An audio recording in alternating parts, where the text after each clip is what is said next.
Oh boy, Toaster and Weirdo Speed. Let's see what this very next project that the both of y'all and anyone else who had contributed to this other FNAF Fangame project had been cooking for, the past few months. How's it going, everyone? And welcome to Five Nights at Freddy's The Flipside. So whenever y'all are seeing this video, this should come out after the game drops, or, well, shortly after, like, a few moments whenever the game does come out. So, yeah, thank you so much to Toaster for giving me early access to play, FNAF The Flipside way early before the game actually does drop. And so, yeah, my bad if I do stutter a whole lot throughout the rest of this video, y'all.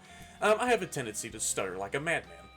Now, I do somewhat know a few tidbits of gameplay of what's going on in this, Fredbear's FNAF Fangame here, such as, what goes on in, well, only a couple of parts of the gameplay, such as, all the, teasers that were showing off for FNAF The Flipside during Vonnie's FNAFmas charity event that, he had done before last year in December. And so, yeah, Toaster and Weirdo Speed had brought upon their own project, FNAF The Flipside, to show like a few teasers and other such stuff, such as what these characters do sound like from Fredbear, Spring Bonnie, Monty, and Bub. And yeah, everyone who had voiced for those said characters had done a pretty darn good job, from as much as I do remember from their own voices that I've heard before. And yeah, I went over to the game page description and then had seen more of what was going on in this game, but I will save off that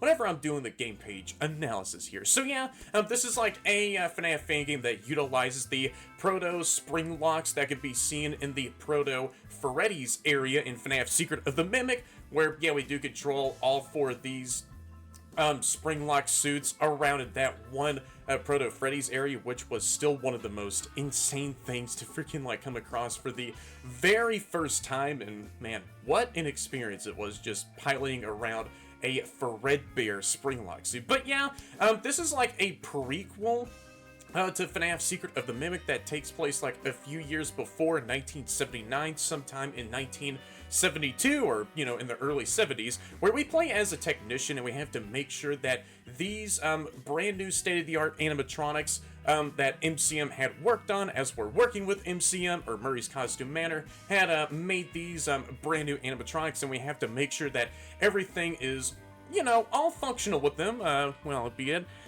yeah, they are like a few more dangerous animatronics, so there is something more going on with them. I feel like that Willie Mafton, with all of his, saboteuring that he does do, yeah, had done some, stuff in the background, and then, yeah, had sabotaged these animatronics to go on a kill mode, as always with these friggin' animatronics. But yeah, I think it's really cool just seeing like another one of these FNAF Fangames utilizing the Proto Spring Locks in that Proto Freddy's area, and starring them in their very own FNAF Fangame. And so yeah, whenever I did look at these sick models that are made by Weirdo Speed, and yeah, he always does make some banger freaking models. And yeah, I did watch some of his other videos where he turned like other people's animatronics, that they had drew, like, some concept drawings, and then had turned them into, like, some Scott Cawthon aesthetic, or, just some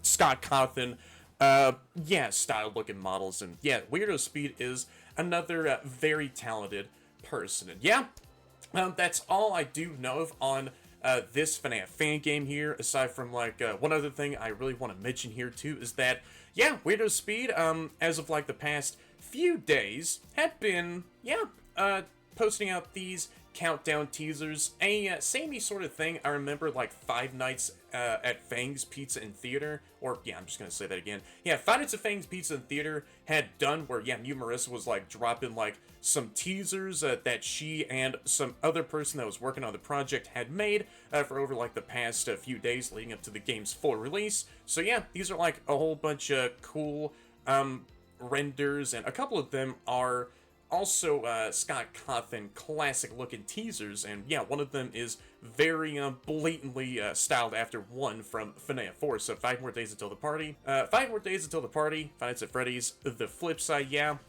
Straight up looks one-to-one like the OG FNAF 1 Freddy's banner with, you know, both the endos behind and Freddy all up close and center. But this time we see Fredbear, Spring Bonnie, and Monty. But, you know, one thing I was going to mention about these guys is that the more I looked at them, the more, animatronic-y that they feel. So since this takes place a few years before 1979, I was wondering, could these be like early versions of like these models of, well, you know, this group of animatronics right here? So yeah, maybe these guys were turned into spring-lock suits a few years later, maybe sometime in 1978 or 1979, you know, by the late 70s, and these guys were maybe only just started out as made as animatronics, you know, by MCM. That's why in one of these other countdown teasers, yeah, these guys have 4 fingers on each of their hands. So, and their joints look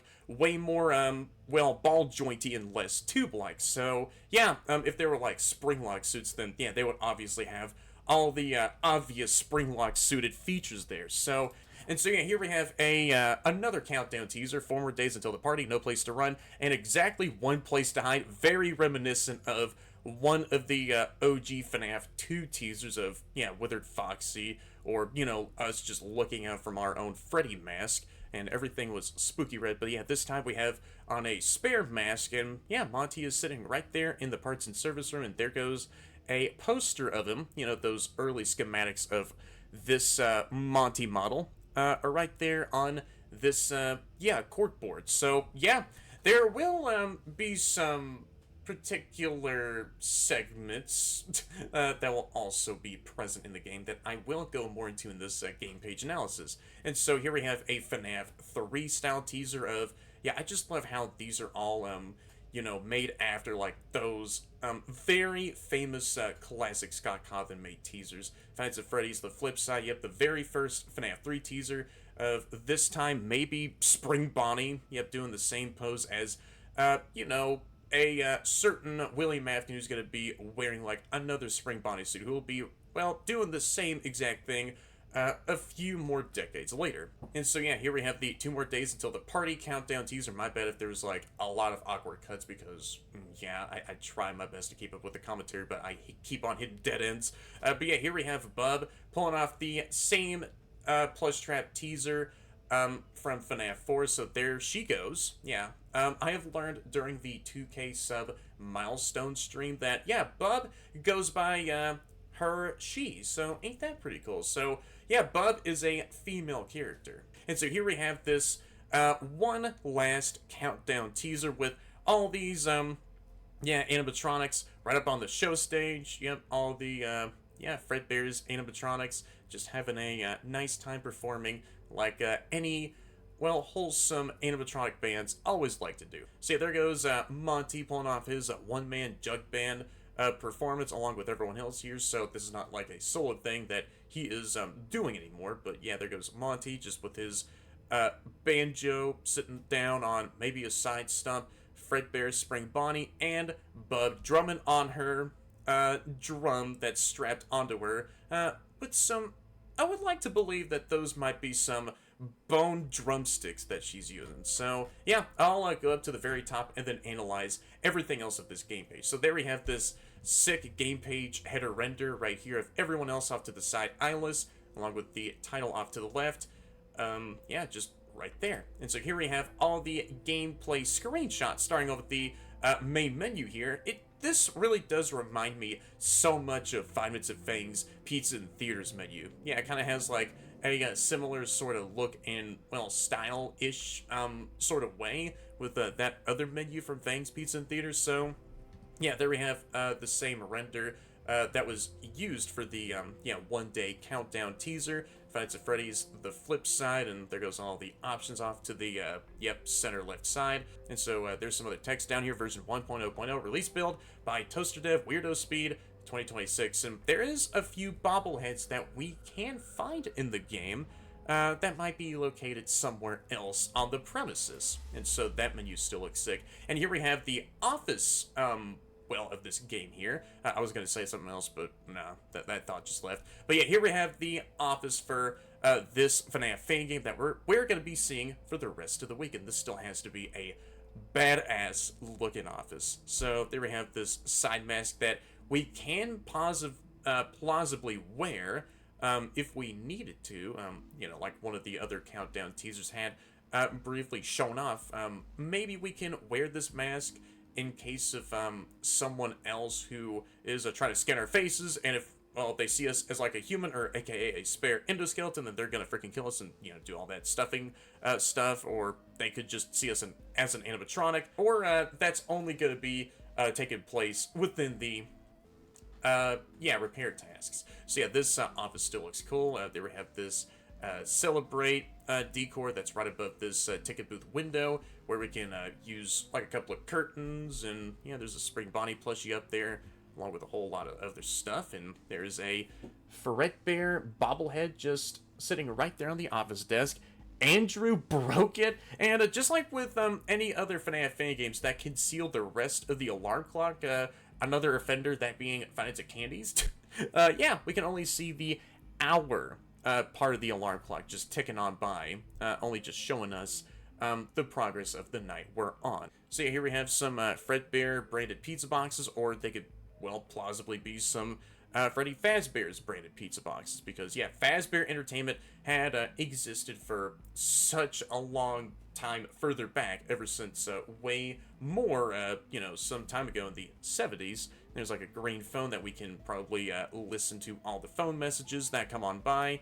And yeah, I guess I can move on forward. And so right up next is a gameplay screenshot of what Fredbear's mechanic is going to be. So our camera tablet will be locked down, as you know, whenever Fredbear comes into the office, then we aren't allowed to use our camera tablet for whenever Fredbear does attack us. And yeah, peep the adorable, bub artwork right there below where, yeah, Fredbear is, well, stepping into the office. So yeah, we can, do some QTEs and get Fredbear away from our office. Yeah, maybe we just have to, well, send him back on his own way of reprogramming his own animatronic pathing parameters, and yeah, you can just back off somewhere else. And there's a couple of other cute children's drawings right up there hung up on the shelf. So yeah, and here we have another gameplay screenshot, this time of Monty attacking. So he does attack from the front side, and whenever he does that, we gotta freaking simply close both of those curtains. And here's what happens when we don't. He just jumps us right through the center window. And here we have a, and so here we have another glimpse at, this time, of the camera system. There we have the camera map off to the side, so that's really cool. We could select all the channels on the right side of this very nice vertical, listing there, or we might could just go over here on the actual map and press on all of these rooms just to see what's popping off in the rest of the location. And so in one of these channels, on channel 4 more specifically, we can close a vent door out on someone who will take like a shortcut to where the channel 2 camera is. So yeah, we could just shut this ventilation system off and frick off whoever that one offender might be.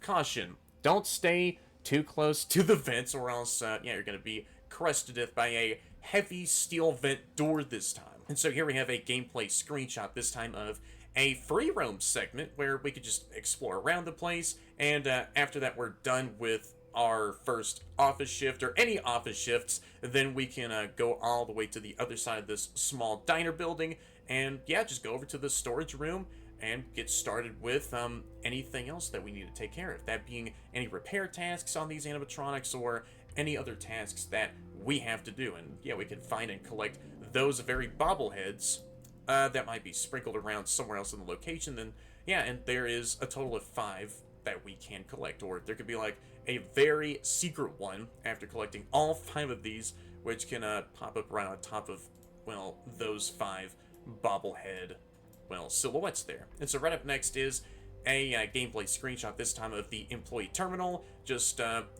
seeing like a brief profile of us on the Fredbear's database, or on the Fazbear database, of just all of our information there.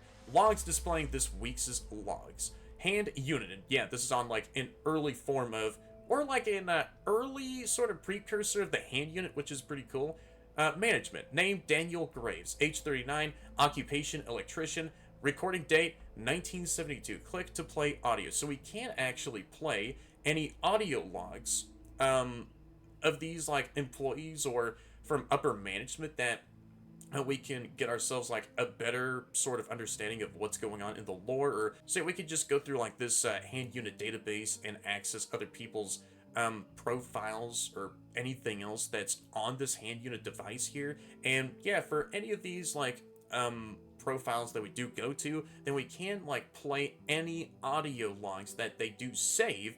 So yeah, such as this person who is a yeah, we can hear what they're talking about. So yeah, Fazbear Entertainment Inc. And yeah, we can navigate through all this hand unit device by, well, all four of these arrows off to the left side. And so here we have a gameplay screenshot, this time of one of these post-shift tasks of us repairing or just performing some diagnostics on Bub here and making sure that she is all up in working order after that I'm done fixing her, that is. So yeah, right up there is, you know, the red arrow that we can use to put on our mask. And yeah, like one of those countdown teasers had shown off, we can use our mask to, well, fool one of these animatronics into thinking that we are an animatronic ourselves. And then if they're like in their scanning mode, then, well, maybe it's depending on their eye colors, which will be really sick. But no, that's only for me to find out. Then they can, yeah, go back to an inactive state, and we can just do some other repair tasks if need be. Like one of these, for example, a very, very simple sorting task. So we can sort the objects by shape, so we can drop down any of these shapes that pop up at the top, and there's like a bar that shrinks down representing a timer, and there's like a progression thingy here, how to click and drag the object in the correct group. Bro, I've been a night guard at so many other locations, bro. Like, I know what I gotta do, and I've played a similar type of minigame such as this, or, you know, just a task in a other Fredbear's game, which is also peak. I've forgotten it, Fredbear. So, yeah, I can't wait to, well, freaking start this game up right after I'm done reading all the game page description here. This might be like the longest intro that I've ever done before, so yeah, don't y'all worry. I will put up a time skip right at the very beginning. Five Nights at Freddy's The Flipside. This game is a collab project between Toster Dev and Weirdo's Speed. Story. In the year 1972, just when you thought your working days were over, an unexpected call pulls you back in. This job is simple, or yeah, the job is simple. Help MCM run some tests on their latest prototypes for one of their biggest contractors, that being Fazbear Entertainment. So we are still working with MCM, which is pretty cool. Watch their movements, report any malfunctions, and stay alert. You never know what secrets they're hiding. The Flipside serves as a fan-made prequel and a fresh take on the story told in secret of the Mimic. You know what? I am picturing like a FNAF Fangame taking place over at, and we could see like Big Top just doing like his own carnival duties, pointing people in like the right directions. And what if we were like another MCM technician or some other maintenance worker who goes over to there, over at, and sees if anything is still working all fine. And of course, Big Top, Nurse Dolly. Well, Nurse Dolly is only exclusive to the factory, or if Jackie is over there, along with like some other, you know, carnival-looking animatronics or robots. Yeah, we have to face them off, and that would be really cool. Just a thought. Hey everyone, editing me here after finishing off the entire game, and now just starting to, yeah, edit the video. I'm just gonna briefly show off the credits here, since I've spent like a couple of minutes, no joke, reading out all of the credits. So I'm just gonna only read out the top of the credits here, and then just show off the rest. Toaster Dev, Lead Management, Lead Programmer, Promotion Material, Direction, Weirdo Speed, Lead Management, Modeler, Code Assistance, Promotion Material, and Direction. Yeah, here we have everyone else who provided their own work for the game, all the talented voice talent for this FNAF Fangame, and all the beta testers. So yeah, without further ado, I guess I'll go ahead and let past me finally get started with playing through FNAF The Flipside then, shall I? Alright. This is my first time launching up the content creator branch of the game. Toaster Dev and Weirdo Speed. Here we go. And that was a pretty cool dev intro. Warning, this game contains loud noises, flashing lights, jump scares, and scary imagery. Please avoid playing this game if you have a heart or any other epilepsy problems. You have been warned. So yeah, if any of y'all are prone to this said stuff, then still be warned. And I don't know if my volume is that low, and I just had to turn on my keyboard there. Hold on. Yeah, it's all the way maxed out. I don't know what's going on. And yeah, y'all can have a lot of time, or forever amounts of time, with reading out this warning screen instead of just, well, reading the warning screen for only 1 to 2 seconds and not having enough time to read out what's being said on the warning screen. But yeah, it's FNAF Fangames, so all that same stuff like flashing lights, loud noises, and lots of jump scares and some other horrifying imagery that will be present throughout the rest of the game. Yeah, if any of y'all are still prone to that said stuff, then here is this second time of me saying it. Still be warned. And so I can press on that button to proceed on with the game here. Five Nights at Freddy's The Flipside. And yep, Night 1 toy. Oh, so yeah. All those bobbleheads can be found in those free roam parts after each of the nights. Version 1.0.1 Early Access by Toster Dev and Weirdo Speed 2026. I want to go into the settings and turn up... Oh, it's all the way up. Huh. I don't know if the volume is too quiet for y'all. But yeah, I'm not going to mess around with any of the other settings here. Oh, and the menu background changes. So this time, we could see, like, some other place. And there's, like, some Spring Bonnie trash cans. That is adorable. And there's the return of that bub portrait there. There's a wet floor sign. And, yep, another checkered strip that's going around the place. And so yeah, the menu background does change up yeah, to other perspectives or shots of other parts of the building. So this is like the doors of somewhere, I don't know. And there's the kitchen area looking very nice. I just still want to appreciate how amazing all this building looks. It really does feel like an old-timey diner location, and the music in the background goes hard. So yeah, I guess I'll get started with a brand new game from Night 1. And, what was going on there? I heard like a music box being wound up in the background. Toster Dev presents. Hello, Frank? It's me, Henry. Listen, I know you don't work with us anymore, but I really need some help. Ooh. And I wasn't sure who else to call. Bro. We were supposed to test some prototypes for a client. But you know how things are at MCM these days. Dude, Henry's VA We're sounds overloaded sick! with projects. They actually do sound like a younger If you're available, Henry Emily. could you come to Fredbear's? The testing will take place there. I'll make sure they leave the front door open for you. Once you get there, give me a call. Cute art. There should be a phone in the store. Oh, even more cute art. Oh, Before you that's a ask, cute poster. Yes, I'll make Cardboard sure cutout you'll of be Spring paid Bonnie. handsomely for this. Okay. All right, Frank.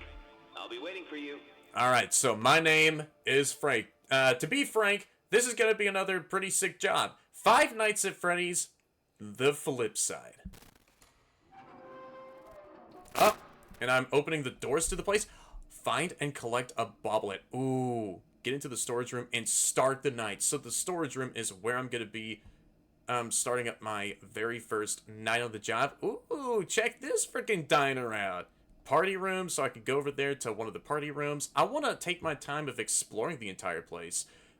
It's late, but you can even see cars passing on by, so there is some more life outside of this location. So there's like a Spring Bonnie poster over there, another cute poster of Fredbear and Spring Bonnie just doing some...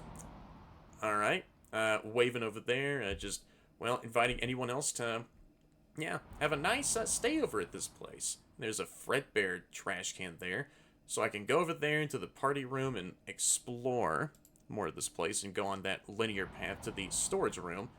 Aw, there's another Fredbear poster over there, so I can, yeah, crick my neck all the way to the right side. And I don't really want my mouse to accidentally go off the game's window, even though I don't think it's one of those other cases. This game being one of those cases where if I put my mouse on the outside of the window and then put it back in, then I won't see it ever again. So let me see here. I'm gonna find where that very first bobblehead is. My bad if I do somehow miss it, even though that those bobbleheads will probably not be hard to miss.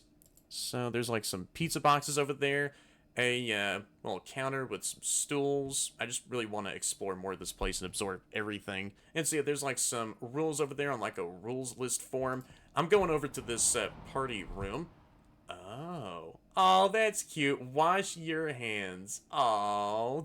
But yeah, I would like to believe that Fazbear Entertainment like took any old posters and other promotion material and then had reused them for any future posters for, you know, any future establishments like the Mega Pizzaplex. Like, wash your hands. Yeah, I remember that original Glam Rock Freddy poster variant of, you know, this same wash your hands poster. So let me look around more of this place. There's the kitchen. There's another party area, or that leads straight into the party rooms. There's the men's and women's restrooms, a Spring Bonnie trash can, another Fredbear trash can. I want to go into the kitchen. Ooh, look at this place. Alright, so old pots and pans. Wait, can I interact with cool branding? I know, that artwork's adorable. Another wash your hands poster.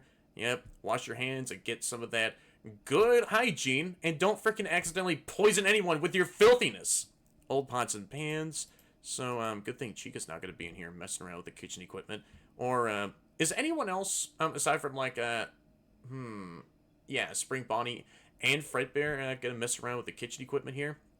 Like, maybe Monty or even Bub? Since I don't know, all that much other information about the both of them, mainly with Bub as well.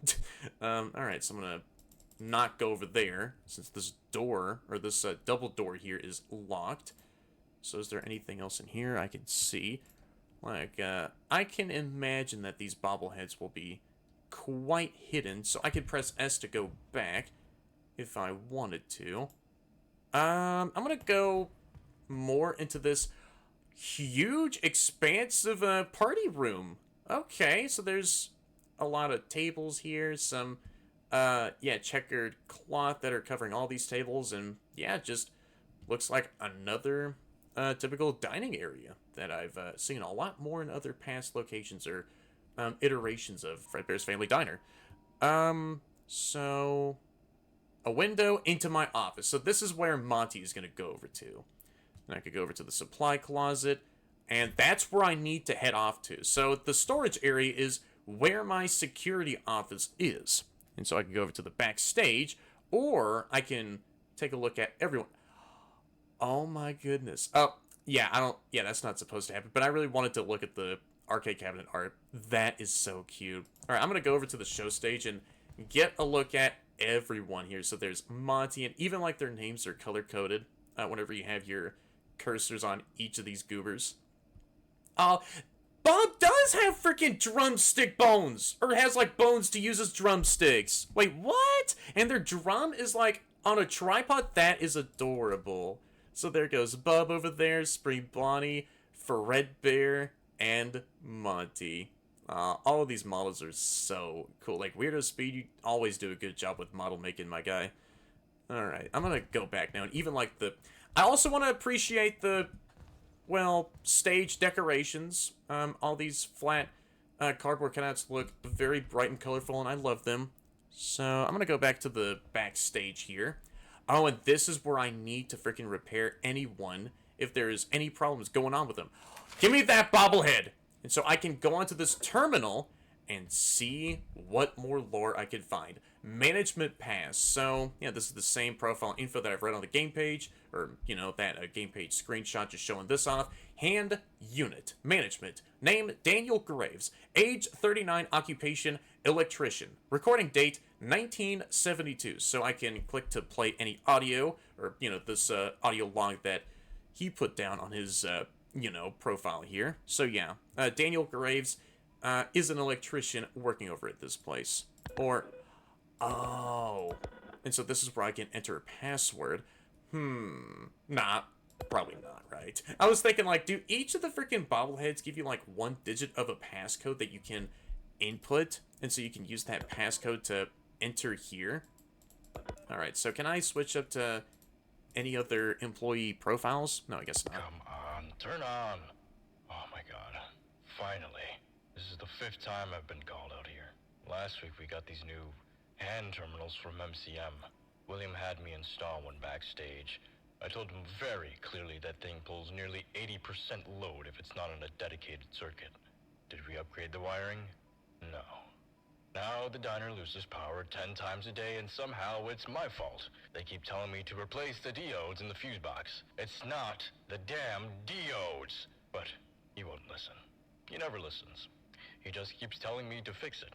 You can't fix stupidity, William. It's failing the exact same way it's supposed to. Yeah, that's it. Men log. Oh, so he's just talking about his own troubles with his, one of his upper bosses, William Afton, telling him to fix this one problem that keeps going on over at this diner, huh?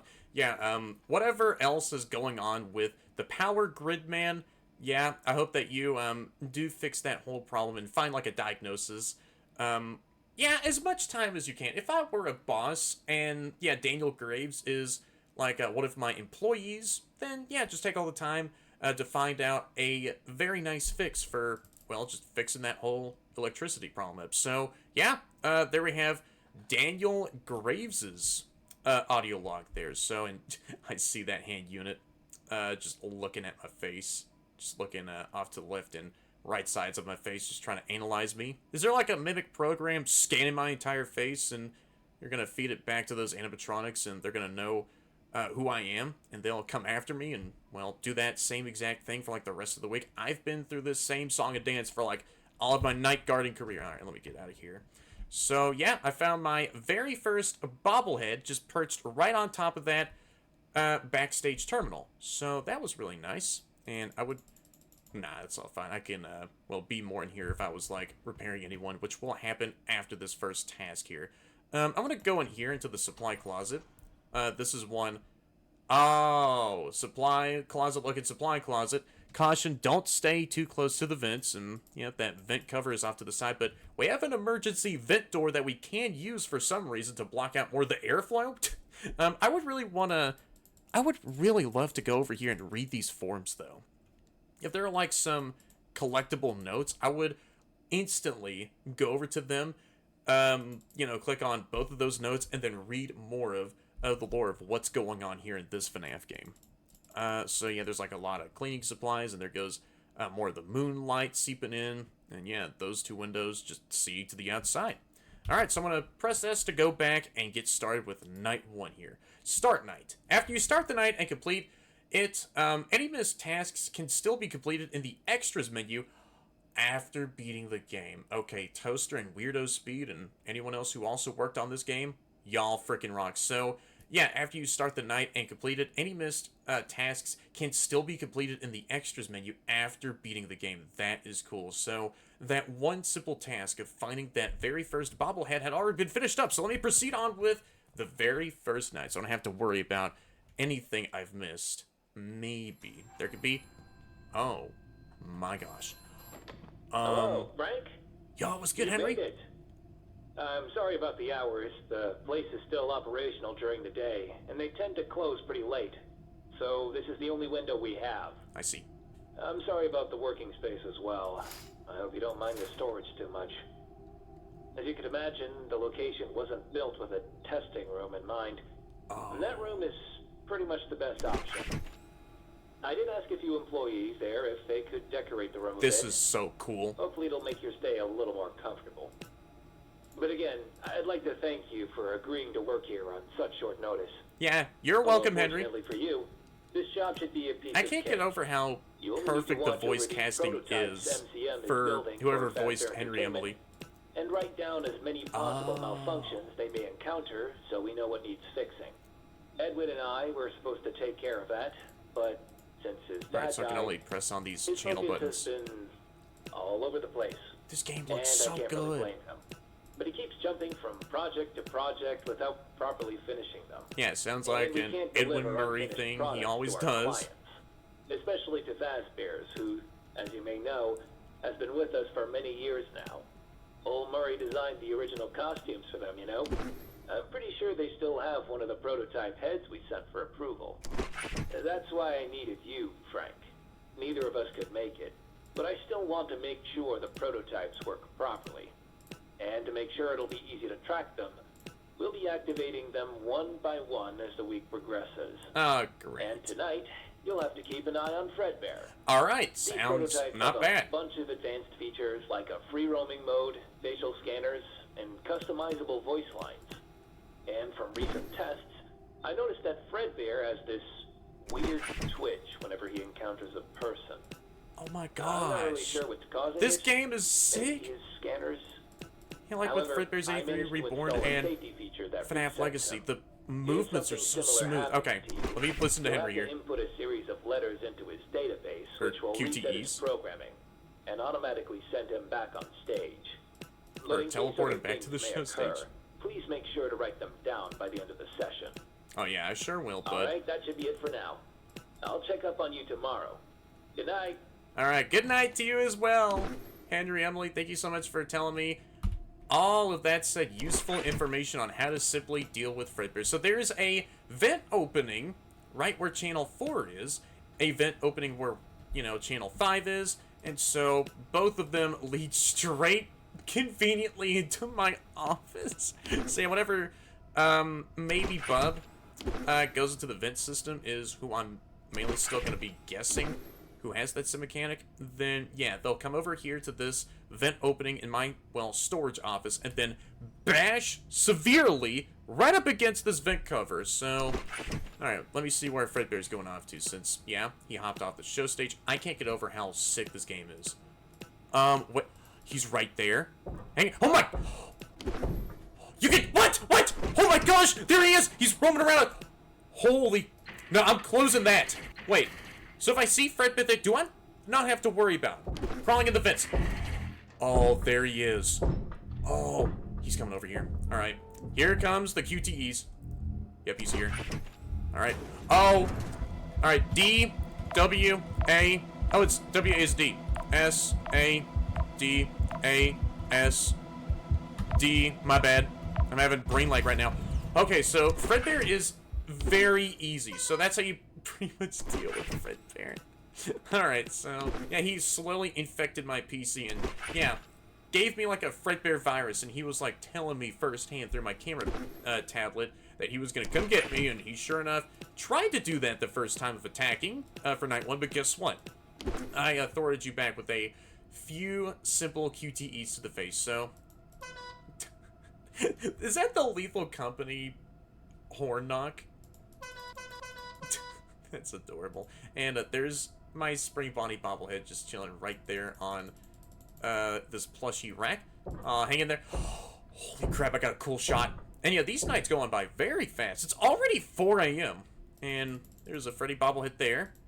Oh, bro, Toster, Weirdo Speed, and everyone else. Okay, yep, Fredbear's coming. Yep, you're arriving back in my storage room. Holy crap, I am... What?! Oh, shoot, my bad. Shoot! I'm dead! And there I go, getting munched on by Fredbear. That was a... Of course I won. I always win. Oh, you have a cool voice. Tip. Press the keys shown on the screen to make Fredbear leave. When Fredbear breaks into your office, every animatronic except Monty will be temporarily disabled or have their movements restricted to a certain extent in order to avoid RNG-sided circumstances. So yeah, there goes my very first death. Gosh dang it. Alright, so I'm going to press M to mute that. Alright, heard your phone message the first time, Henry. Alright, so yeah, whoever voiced Fredbear, yeah, everyone else who voiced in this game. Y'all did a great job, alright? Alright, so I'm gonna wait for Fredbear to wander on by. So each of these nights are... Oh, there he goes. Already over here. So yeah, Fredbear and Monty could still attack whenever I'm dealing with Fredbear's QTE antics. Alright, well that's very good to know. So I wonder how Spring Bonnie and Bub are going to be like later on the week. Holy crap, that's like one of my favorite parts about this game by far. Just seeing them actively roam around in front of your office. Okay, A-S... Oh gosh, this is making me Holy crap, that was some good RNG, though, with all those S's. Alright, so Fredbear went back onto the show stage. I want someone else to move around, but I will wait for whenever that happens from nights 2 and onward. Oh, there's another Fredbear bobblehead over there. Oh, that's cute. Dude, the graphics of this game are so well... They're so good. Like, I don't know what else I could just say about this.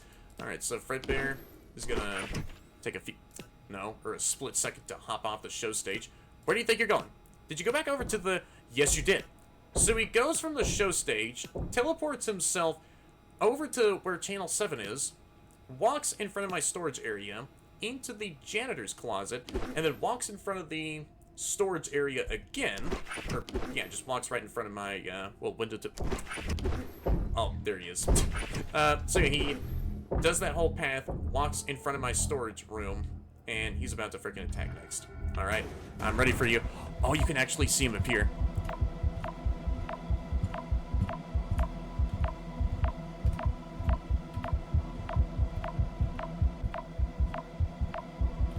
Oh my god, I didn't mean to do that. I forgot, man. I keep getting confused on my D's.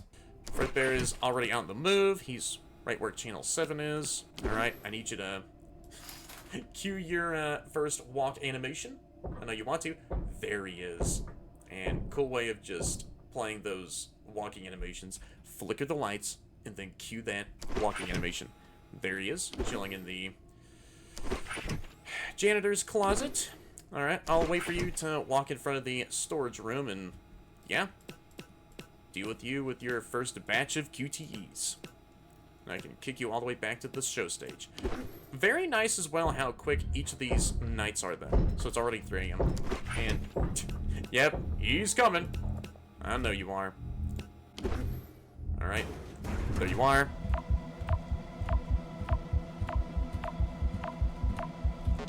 Oh shoot, my bad. Why am I getting confused on my D's for? Like, I don't understand that. Like, it's, mainly because of my own confuzzledness with my own mind. Like, whenever I'm trying to press A and D and, well, any of the other, W, A's, and D buttons, then yeah, whenever I'm trying to press D, that is the only other key which is making me mentally confused. There, I saw you in the kitchen. Oh, so do you go from the show stage to the kitchen to the main hallway? Alright. I see your pathing now. Alright. So he's already in the janitor's closet. I will be waiting for you to go in front of my... What was that? What did I just hear? What was that rando background sound cue I just heard? Alright, here he is.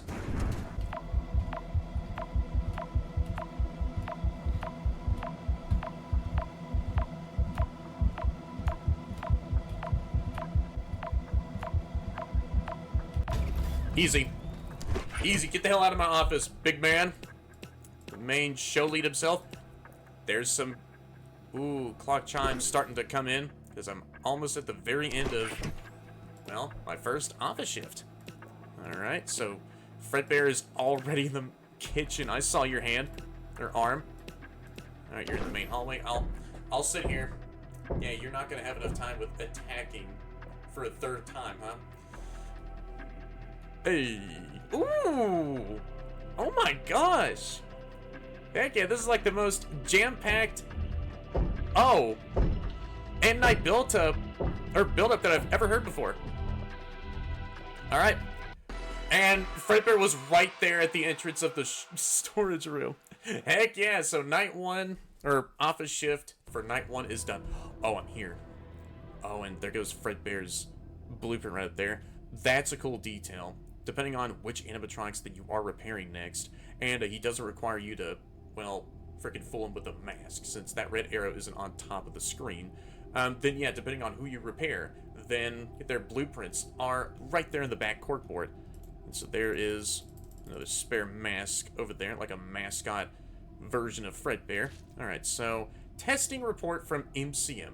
Model description, prototype F Fredbear. As an MCM technician, your responsibility is to test the unit and document your observations accordingly Use the diagnostic device provided by the manufacturer to run a standard diagnostic check. If the procedure is performed correctly, the device will display the detected faults and/or the test results. Important: if the model in front of you becomes unstable, use the following method to reset its system. Click the button located between its facial scanners. I have to boop him. If there's like any slight signs of him becoming unstable, then you have to boop him on his nose. Reminds me of a Dreams FNAF Fangame where you have to repair, the withereds.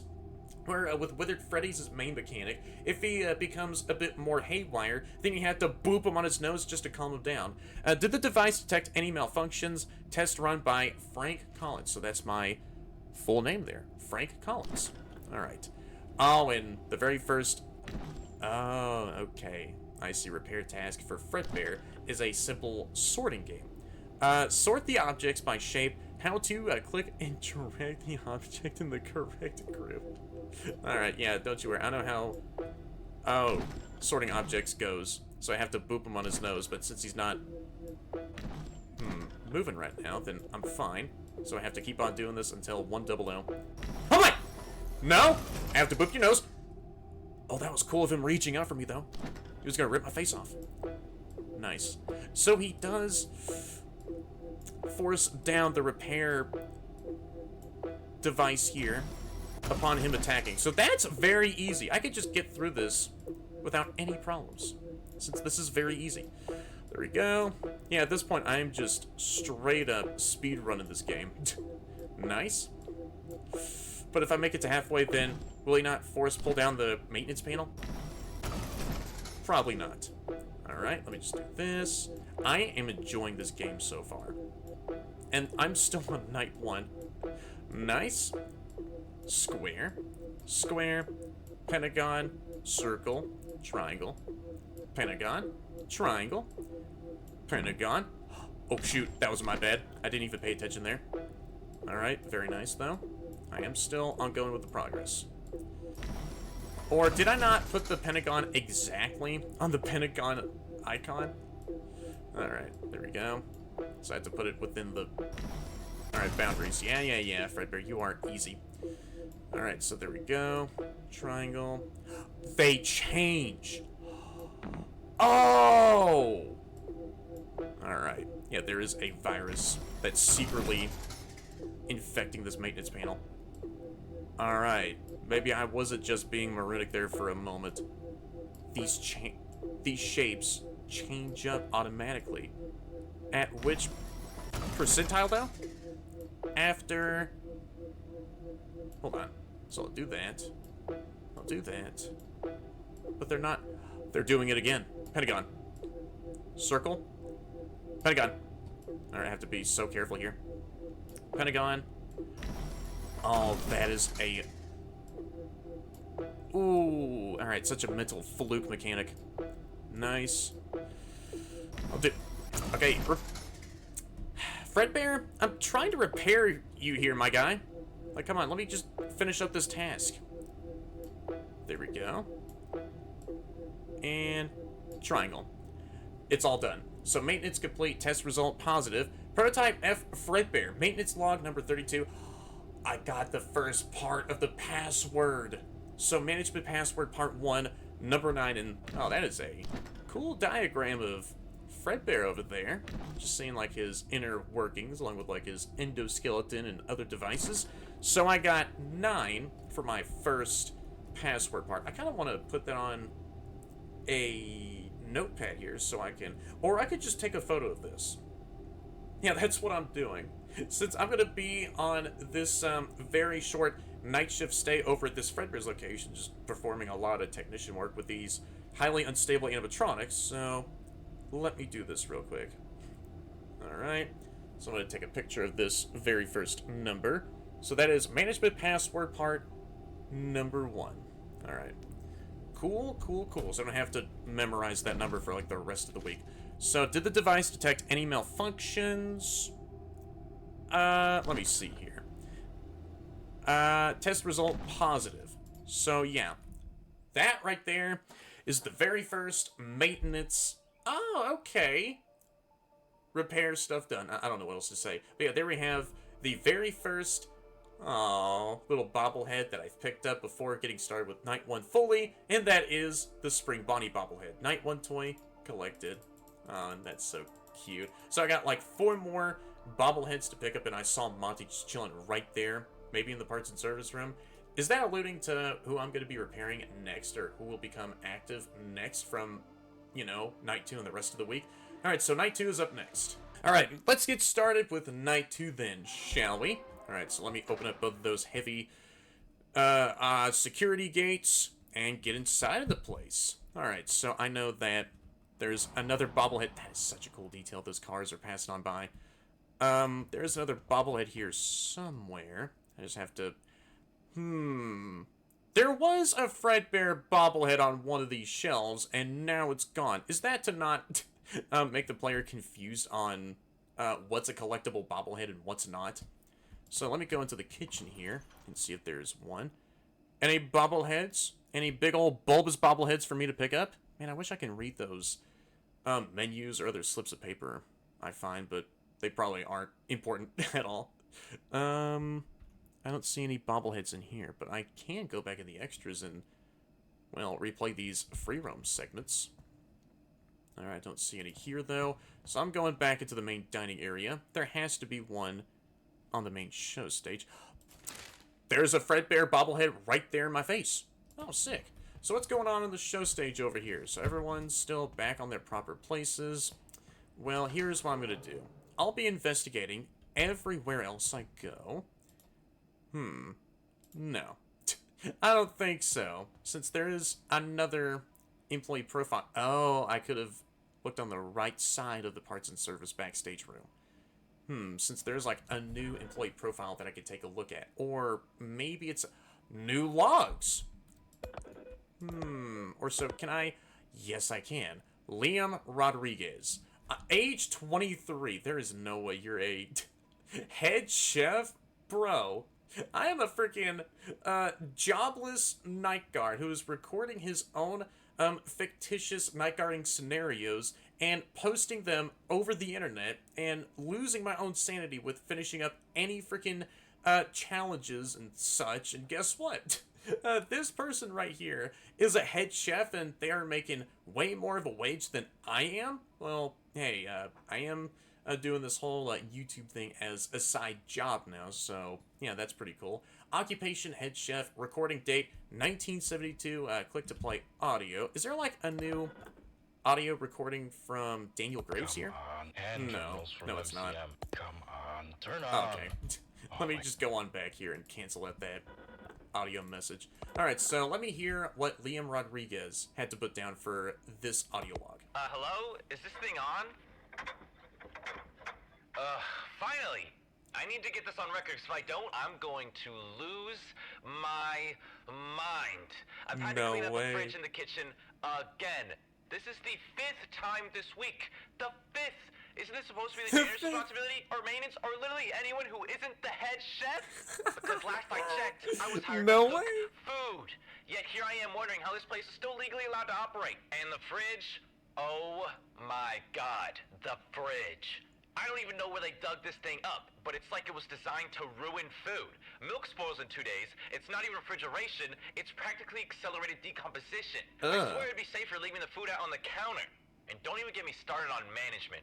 William especially. Every time I bring this up, he waves off like it's nothing. We'll look into it. Yeah, sure. You've been looking into it for months.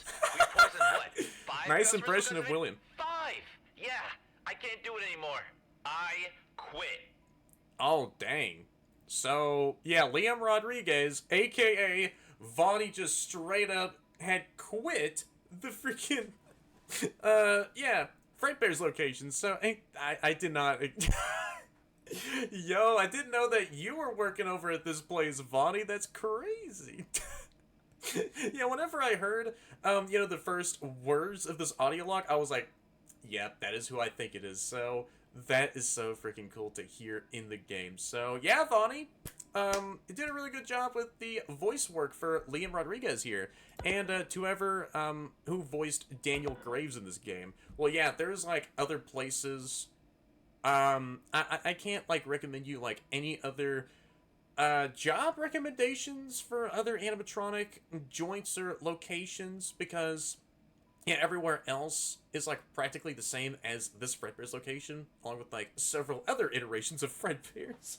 And what's up with that fridge? That sounds like a living SCP. If you put something in that fridge, then it just accelerates the Wait, what? It just enhances like the decomposition of that said food, spoiling it, and then just like, I cannot even imagine what is going on in that said fridge, causing all of that said decomposition to even happen. I can't even, like, say, that word since, yeah, my freaking stutters, and totally not my stutters, but, nah. I don't want what sort of brand that fridge is. So, yeah. Very, it really does match, in line with Fazbear Entertainment's cheap So, they freaking have, like, a cheap fridge that they dug up in, like, from... I guess, from, like, an ancient burial ground, and they had been using that for, like, well, the past, every so often, or I don't know how many amount of years that they've been using it for, and, there's a curse that happens, spoiling any food or anything else that's edible that is placed inside of that fridge. So, I can't believe I just had to, well, go into more of how absurd that fridge sounded like. So, yeah, Vonnie, have fun working at some other places, alright, bro? Alright, so let me get started with night 2 here and see what Henry has to say about who else will be roaming around next. Yo, was good, Henry? Hey, Frank. I hope everything went well last night, and that Fredbear didn't give you too much trouble. No, Fredbear was easy. Tonight he'll be joined by his partner, Bonnie the Yellow Rabbit. No way, Bonnie. Mr. Afton's favorite. Oh, yeah. You know, and it will always forever be his favorite. He'll become synonymous with him. Best businessman in Utah. Quite literally. The guy's quite a master of his craft. I've never seen a more persuasive man in my life. No wonder he's on top. He visited the factory today to see a booth prototype I've been working on. The models you're watching are a part of a new chain of restaurants he plans to open soon. He also wants Fazbear Entertainment to be part of Fall Fest this year. Oh. Knowing how many attend the event, he called it an ideal marketing opportunity. And since Edwin is locked in his office working on something, I suppose, I'm in charge of this project as well. Afton approved the layout, but he wasn't entirely sold on the design. So Fiona's been working all evening on a few new concepts. Hopefully we can send them out by midnight. Oh, look at me. I've been rambling so much I forgot what I was talking about. Which was... No. You can tell me all of what else is going on. I don't mind. This one has I am a lure very keeper. Specific feature. It can be lured by sound. There's a specific audio signal that does the job, but right now, in his current state, his audio receptors seem to respond to any kind of noise. Any kind of so noise, try to keep it quiet where you're stationed, just in case. And to yeah, make sure sure, he won't I'll end up in try your room, to. you can delay his movement using an audio frequency directly from your security device. However, only a few rooms have the speaker installed. So be sure to keep an eye on him before he strays too close. Okay, that for should sure be everything. I will. Don't forget to write down any malfunctions you notice. Good night, Frank. Yeah, you take care of yourself there, Henry, and I hope that you get a good night's rest. Aside from me, who's gonna suffer even more of these after night shifts here for the rest of the week. Oh, I didn't even see that cute Monty picture there. Alright, so Spring Bonnie is lured by sound. No shocker for what they're going to be doing with a rotten corpse of a child murder, that being William Afton, doing that same exact mechanic all the way in the future in FNAF 3. So, a few rooms have like a sound luring device installed in them. So, Spring Bonnie is still on the show stage. For whenever he does hop off, then does that mean the audio... Oh, yeah, there it is. Play audio device space. So whenever Spring Bonnie does hop off the show stage, then I gotta freaking push him all the way back to the other side of the building. So yeah, Fredbear is straying near. Oh, great. So I can keep Spring Bonnie all the way back right where the main entrance is. Oh, and you can see the cars passing on by from the...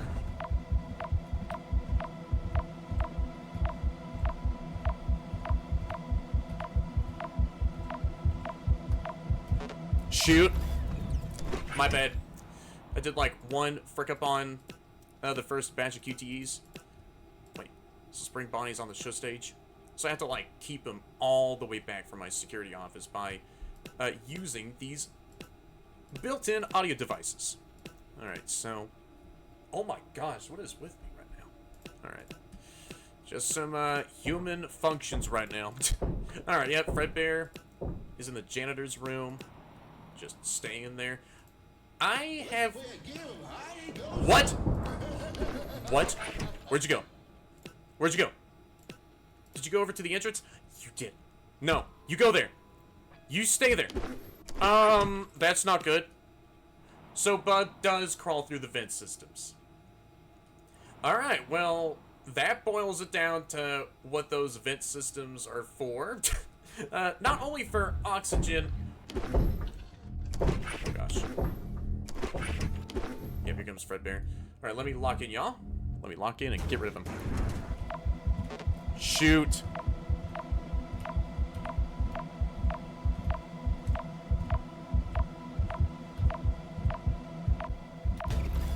Alright.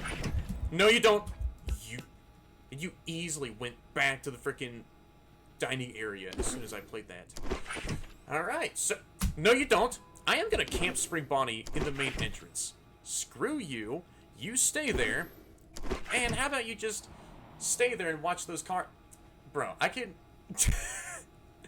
If I were, like, driving way past, oh gosh. If I were, like, driving right past this, location here, if I, looked through the windows for a split second and saw Spring Bonnie creepily stand right there in the main diner, or in this, little small diner area, then I would be like, what the hell is going on over in there, huh? Nah, it's a, Fazbear Entertainment owned property. It's no problem, right? There could be like some prankster responsible for moving an insanely heavy animatronic to the other opposite side of the building. Like, how did you even go from there all the way to there within less than a second? Yeah, these animatronics have some crazy capabilities going on with them. Shoot, yep. Fredbear is... Alright, about to attack any second. I see Spring Bonnie there.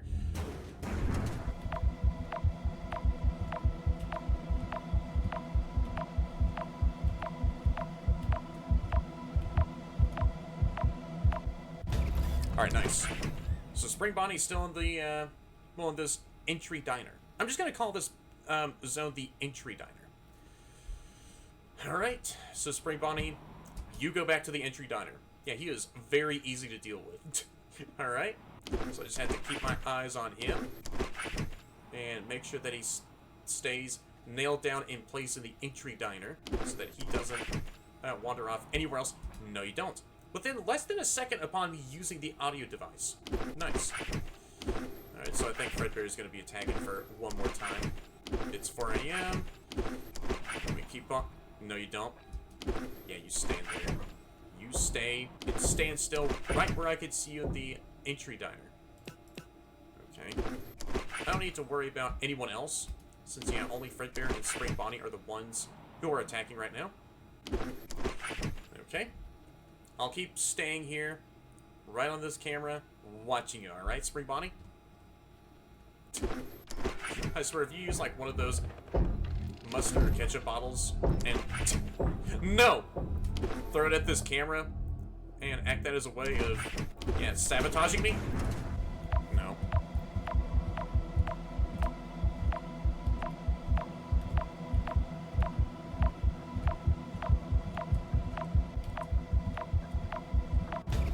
Why do I have to...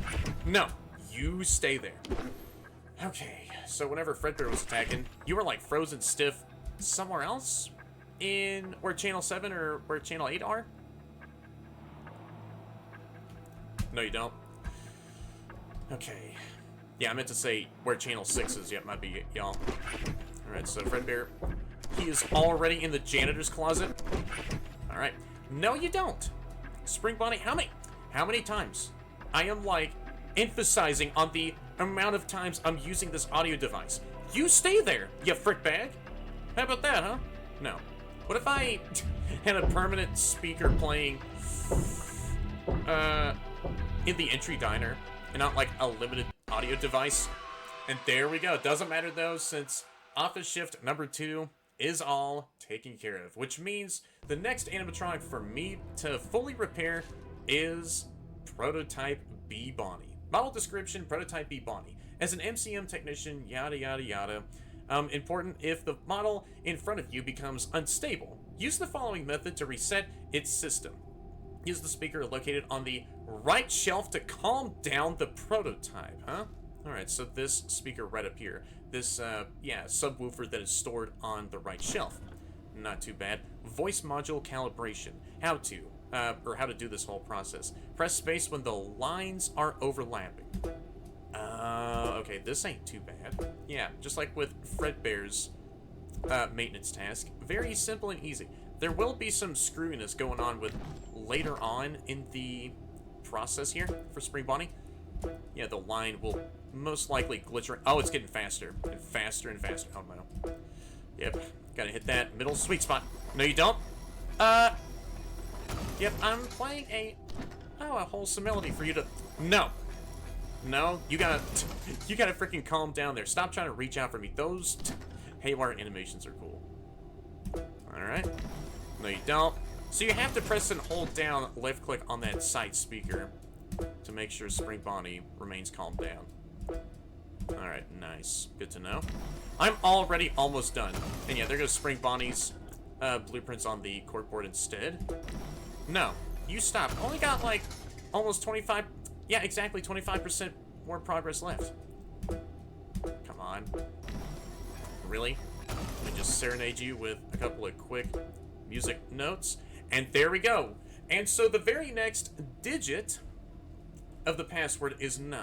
So I am getting lucky with these password placements. So yeah, that little sticky note on the backstage terminal that we go to in the free roam parts saves all of those passcode parts that we, can use for the secret passcode. So yeah, I don't really have to worry about memorizing this passcode. And yeah, there goes Spring Bonnie's 3D model of himself. So, did the device detect any malfunctions? Test result positive.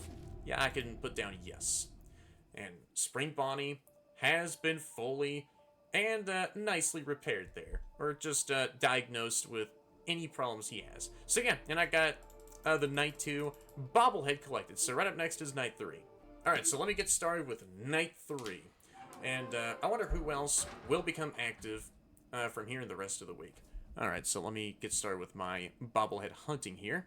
Alright, don't see any spare bobbleheads, anywhere for now. I'll go over to this main bathroom hallway. No, I don't see any bobbleheads in here. I'll take a look at the kitchen. There has to be a bobblehead placement in here somewhere. Where's that stinky fridge that Vonnie was talking about in his audio log? Most likely behind me, so I won't even bother to rummage around in the fridge and see what's, yeah, left in there. I know, some rotted away remnants of some already expired food that had expired like 70 years ago. So I'm gonna go into the supply closet, see if there's any bobbleheads in here.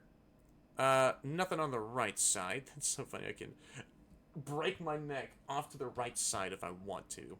I'm getting those neck exercises in very well. Alright, I'm gonna look on the show stage and see if there's any bobbleheads. No, I can take a look at these animatronics as many times as I want to. I'll go in the backstage area, see if there's any bobbleheads in here. I don't know if there might be. Oh, there's another bobblehead there. Did that count for night? It did count for Night 3. Right, so these bobbleheads can spawn in on some of the same locales as I've seen them before. Alright, so I'm going to go over to the terminal here. So, wait, 9-4. Okay, then. So, yeah, there is some new logs for me to listen to. And, oh yeah, this is from Dexter White. And it's so funny how his actual character name in this FNAF Fangame, Morgan D. White, you know, that Dexter White had voiced, yeah, has, like, parts of Dexter's name in this character here. So D. White. So Morgan Dexter White. Age 30. Occupation janitor. Recording date 1972. And let me see what this audio log entails. Okay, it's recording. Quick note for management, since apparently nobody believes me. That little vacuum robot we got from MCM, the Cleanovac, yeah, it's not really helping. What do you mean? He's a Every helpful party, goober, man. Some kid grabs it and shoves it somewhere disgusting. Let me guess, in the vent Trash system? cans, sinks. Today, it was in the toilet. The toilet! Oh. I'm the one who fishes it out with gloves, and I'm the one who has to clean it, dry it, fix it. Every single time. Dang. It's a vacuum, not a toy. If I find it in the toilet one more time, I'm not saving it. I'm letting it die, and I'm telling William it was water damage. Yeah, that's all. Oh. Bye. Alright, so the kids here are messing around with any Cleanovacs, just doing their jobs, vacuuming up any messes that they see, and those awful kids just stuff those Cleanovacs into, well, disgusting places such as toilets. I'm not thinking about what else I'm thinking right now. That is gross, and yeah, you deserve a higher pay grade, Morgan D. White, for even have to put up with all of these kids' BS-ery, their awful antics with those poor Cleanovacs. Like, justice for the Cleanovacs in this FNAF Fangame here. So, yeah, that was Morgan D. White's audio log right there. So, I'm going to go back and get started with office shift number 3. And I might have a faint idea for who might be attacking for night 3 and onward. It could be Monty or Bub Mix. Hello, Frank. Yeah, it was good. Things are starting to pick up tonight, so you might need to pay a little more attention to these guys. I don't know if you had a chance to get a closer look at the stage. Well, I did before. The one active tonight. I do that wasn't before starting up supposed my to move office originally. shifts here anyways. That's why he's the only one sitting. But Fazbear's really liked this free roam feature, so they requested it for every model. Now, being a last-minute addition, Monty's movement is not working quite right. He manages to move, but from time to time, he just gets stuck in place. I believe something was said about his servos locking up, but whatever the case, it may be a good idea to keep an eye on him.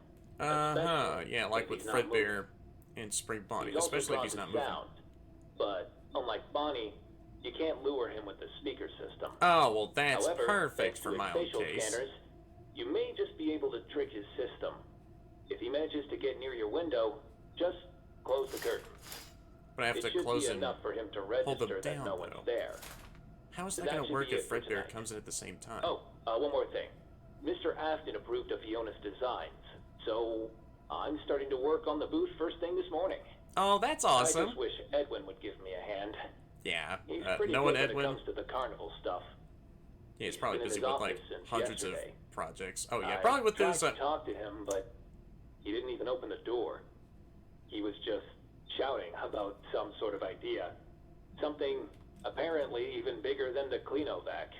Oh, the So now that I magical think about coat it, he rack. acted that very same way when working on that project. And we know how that turned out. There was not a single person in Utah to not have that cleaning bot. Maybe he really is onto something.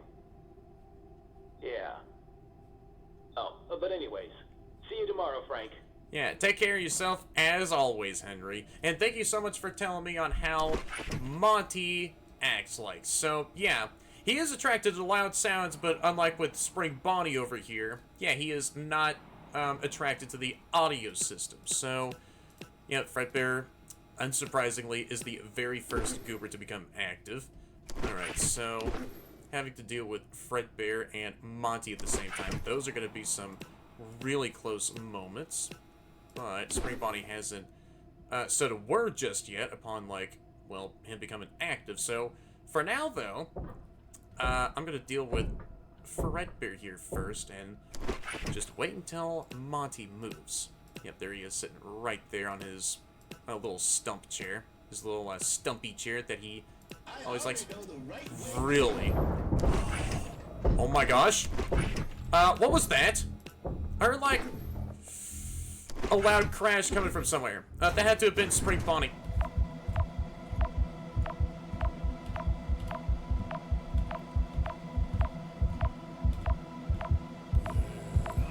Monty is active. Oh, shoot. Please? Alright, so Monty is active. Wait, where'd you go? What? You're in there in the dining area. Oh. Oh, but the cameras didn't flicker whenever you moved one step. Oh, no. Yeah, he is like right there outside. No! I'm closing the curtains. I'm not in here. I need to hear you walk away. No! What the hell? Oh, you're not supposed to say damn it, man. Yeah, these animatronics are supposed to be family friendly, not cuss-worthy friendly. Wait, what? So I just saw him disappear out, yeah, before my very eyes, and guess what? I, did deal with him. No, you don't, Spring Bonnie. Alright, so Monty freaking says like a phrase upon him activating, just like with Spring Bonnie. So Fredbear is a much sneakier freaking... Where do you think you're going, man? No, you stay there in the entry diner. Holy crap, that was... No. Really? Nah. Nah. Dude. Holy crap. No way. Fredbear. I need to deal with him quickly first. No way. I need to deal with Fredbear.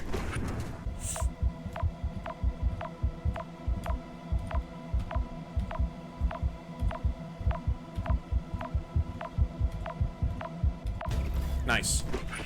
Alright, Spring Bonnie's still there in the entry diner. Holy crap. Yeah, those moments of Fredbear and Monty attacking at the same time. No! I'm closing both of these curtains. This is my domicile, and I would like to not be harassed anymore by the likes of y'all frickbags. Alright, so Spring Bonnie's still there in the entry diner. That's good, that's good, that's good. So I thwarted Monty's next attack attempt. Holy crap. How is Bub gonna be like for the future this week? Yeah, I see you there, Spring Bonnie. Nope! Not anymore. Let me just put you back in the entry diner. Let me see where... Well, I don't really have to worry about Monty as of now. And every single time I deal with him, he has to pick back up his banjo. Like, he loves his instrument. Like, musicians, even if they are murderous animatronics, always like their, you know, instruments. And I always do respect the... No. Oh no. Love and care. Oh gosh, Monty's moving. Oh, come on. Dude. Fredbear is in the janitor's closet. Really? No way. He's... No! I have to deal with Fredbear first. Come on in. Come on in. Do it.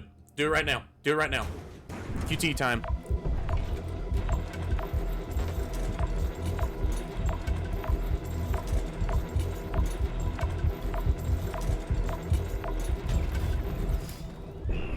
Holy crap. No, Spring Bonnie, you go back to the entry diner. That was like 1 second close to death there. Alright, so I just dealt with Monty there. Shortly after dealing with Fredbear a second apart from each other. That was gonna end it. Really? I just dealt with you. Alright. Alright, I see. And no, you don't, Spring Bonnie. And I know that things will become even more close for night 4. No, you don't. So, Monty is there. So he has, like, a couple more movements until I'm coming outside of my little window there. Why can't I just cement it off? Or put, like, some animatronic proofing boards or planks? Like, that would be nice. Not even a crowbar can rip those suckers off. Oh, come on. I need to deal with Fredbear first. Come on. Come on in, Fredbear.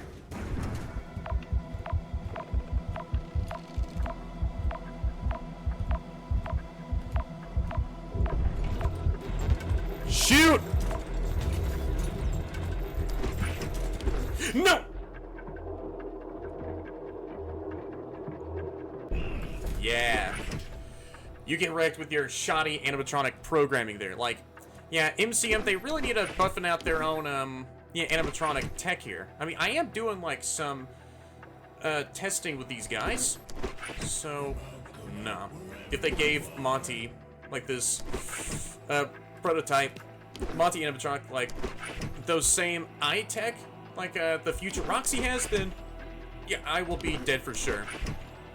If he actually does step in front of my storage office the first time. So he'll speedrun himself over here. Yeah. If he has, like, X-ray vision eyes, then he would do a lot of more bullcrappery. No, you don't, Spring Bonnie. Oh, there's Fredbear. Those animations are sick. No! And, oh, you stay there. Uh-oh. Monty's outside. And there we go. Office shift, night 3 is all done. Heck yeah. So far, I haven't came across any bugs. Oh. So yeah, everything in this game has been working very nicely. Oh, hi there, Monty. So what do I got to do for you? Prototype and Monty. Use the mask located on the left side. Oh, on the left shelf to confuse its facial scanners. Alright, got you. Alright, so manual power reset. Oh, very FNAF sister location-y. So I gotta reset all these parts to himself. Still reminds me of FNAF Reconstruction so much here. So I gotta press and hold down each of these. So if I were to... Oh. No, I have to get started from the top and work my way to the bottom. And all of these progress bars do go down slowly over time if I don't... Uh-oh. No. And I have to press right-click to remove my mask. Got you. So these repair tasks are quite easy to do. Alright, so if I'm not fixing up each of these parts of Monty, then, yeah, the progress does slowly go down over time. Holy crap, the speedrunning is insane. So let me fix up your finger joint servo. So I've just faced up your facial scanners. That's not good. So after I just did that, then your already shoddy facial scanners will be fooled even more. I'm going to take advantage of that every single time to make you think I'm an animatronic. Yeah, I'm an animatronic repairing you, not like Nurse Dolly. That would be fun if Nurse Dolly was over here, and it'll be quite efficient to have her over here repairing these guys. Alright, so I just repaired your dynamic stabilizer, and nice visual 3D diagram of Monty there, by the way. So no, you don't. I need you to stop attacking me. And I finished up repairing Monty. And so the very next password part is 4. So test result, positive, and there goes Monty's blueprint schematics up there. And as like a little side suggestion here, that would be cool if the more parts to Monty that we do repair for like the rest of the repair task from going up to down, then the slower the other repair processes take over time. So instead of them just having like the same rate of repair speed for each of the parts of Monty that we have to, well, fix up. So yeah, you're welcome, Monty, and I'll check off that yes of approval there, or just, well, fill out that box with an X. And yeah, I finished up repairing Monty and even got myself the Night 3 bobblehead to boot. So yeah, right up next is Night 4. Alright, I didn't even notice that I wasn't invisible on my Discord, so for my status, everyone had seen me playing FNAF The Flipside here, so I just made sure to keep myself invisible in case if anyone were to see my Discord status there. So yeah. I just put myself invisible on Discord just to make sure that no one had seen me playing FNAF The Flipside. So yeah, that's a little precaution. Alright, so right up next is Night 4. Let me get started and see how Bub is gonna be like. Oh, and really? That was an easy bobblehead spawned. Alright, well, I'm instantly going over to the backstage area and see who else left out another one of these audio logs for me to listen to. So this passcode is freaking simple. So 944 blank. Oh, and there's a couple of additional ones here. Oh, Dave Miller? Did William Afton steal this guy's name and then used it as like a faux alias for like the foreseeable future? So Dave Miller, age 26, occupation waiter, recording date 1972. Alright, so let me... Hello? Okay, I think it's working. Log. These hand terminals are so buggy. So I just started working here at Fredbear's, you know, first day and all that, and Honestly, it's kinda nice. It's cozy, even. The place has that old school charm, you know? It smells like pizza grease and cheap cleaner, but in a weird way it works. Only one tiny issue. Who the hell picked the animatronic names? Fredbear and Spring Bonnie. Like, seriously, that's what we're going with? Why Spring Bonnie and then just Fredbear? Why isn't it Spring Bear? Or Spring Freddy? Or literally anything else that I matches? wouldn't even question Like the naming of these animatronics, alright? Sides of the room, and nobody bothered to discuss it further. Hey, what should we call the rabbit? Spring Bunny? Cool. And the bear? Fredbear. It makes zero sense. And it bugs me. Way more than it should. I can't explain why. Every time I say the names out loud, it just sounds like the branding department gave up halfway through. That's about it. See ya. Oh. What a critical way of ending out the audio log. I could just imagine back in the day, you know, like on these old terminals, where one of the audio logs would just be titled, "The Fredbear and Spring Bonnie naming situation is crazy," and Dave Miller would be the one to make that audio log. That's about it. See? Alright, so the next person right here is named Alex Fisher, age 31, occupation plumber, recording date 1972. Is this thing on? Yeah? Okay, good. I couldn't find a complaint box anywhere, so I figure this is the only way those schmucks at corporate might actually listen. I got hired to handle plumbing and a few other bits of general maintenance around the joint roughly, 5 to 6 months ago. Might I say you people suck at maintaining a building. I can't walk 2 steps in this place without finding a new leak I gotta fix. Leaky pipes, leaky roof, leaky suits. The suits? Wait. Oh. I'm not supposed to talk about that. Wait, hold on. Huh? How come this place is held together with scotch tape and prayers, yet somehow you have enough budget to pay me 16 crap loads to keep my yap shut about what I saw in the back room? You people disgust me, by the way. Oh, I guess I'm not one to talk. I took your blood money, after all. And you ain't getting it back. My money now, suckers! Oh, damn. Maybe having all that on the record ain't the smartest idea. Yeah, you should have How do I kept that all delete to this? yourself. Maybe this button. Oh, no, that just burnt the actual audio recording on this terminal forever. So, yeah, your words have been heard forever in this terminal here, along with this whole recording here that I am still doing, and within my own ears. Well, don't you worry, in like a few months' time, I would have already forgotten about what you said there. So, yeah, could Alex Fisher have been another one of William Afton's, well, victims that he probably had to, like, shut up about what he had seen. And, yeah, he probably came in here, heard that audio log left by Alex, and then, yeah, disposed of him properly. Or, yeah, just in his own filthy ways. Alright, so let me get started with office shift number 4 and see what Bubs' mechanic will be like then. Or I'll hear what Henry has to say about how Bub works. Yo, was good, Henry? Started to feel too overwhelming. Nah, this is light work, There's man. one more prototype left, and one more test to run tomorrow. And then, you're free. After that, the models will be shipped back to MCM for the final revisions based on your notes. Fazbear's had a teaser show planned for this weekend, but I asked them to push it to next week.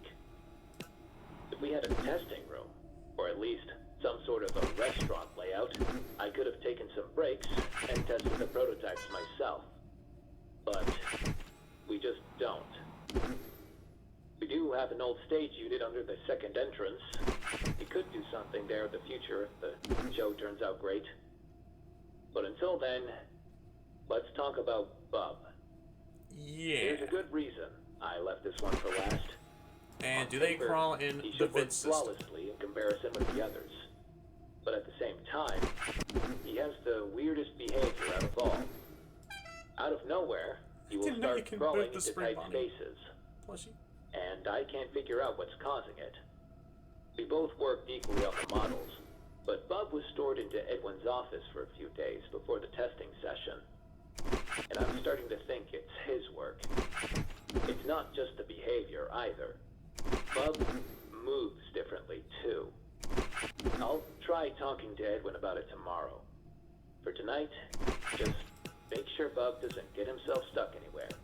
Yeah, and 2 vents connected to the storage. I was gonna say. Close them with your security device. Hopefully, that'll be enough to send him back on the stage. Good luck with this one, Frank. All See you right. tomorrow. Thank you so much, Henry. I will, yeah, see you tomorrow. Next thing. Oh, shoot, there goes Spring Bonnie. Already in the dining entry room. Oh, no, you don't. You freaking go back in there.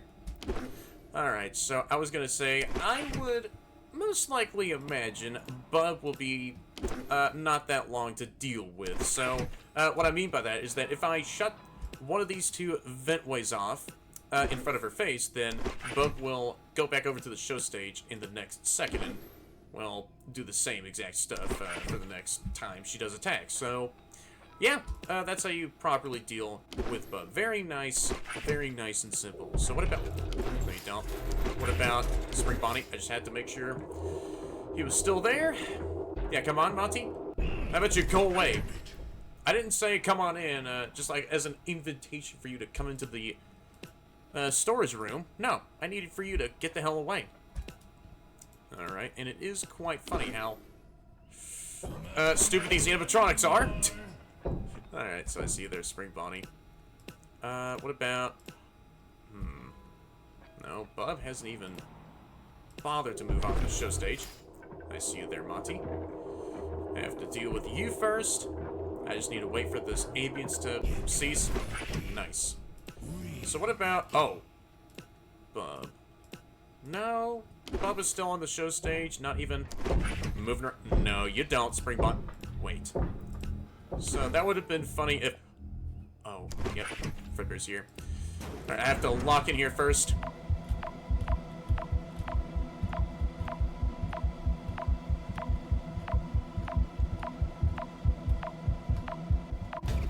Nice.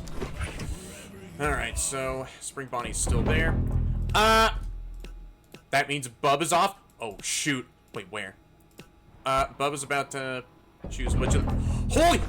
Wait, will I actually be able to see Bub run? No way. What the hell? What the hell? What the hell? No, you're in. What? Oh, no, I'm dead.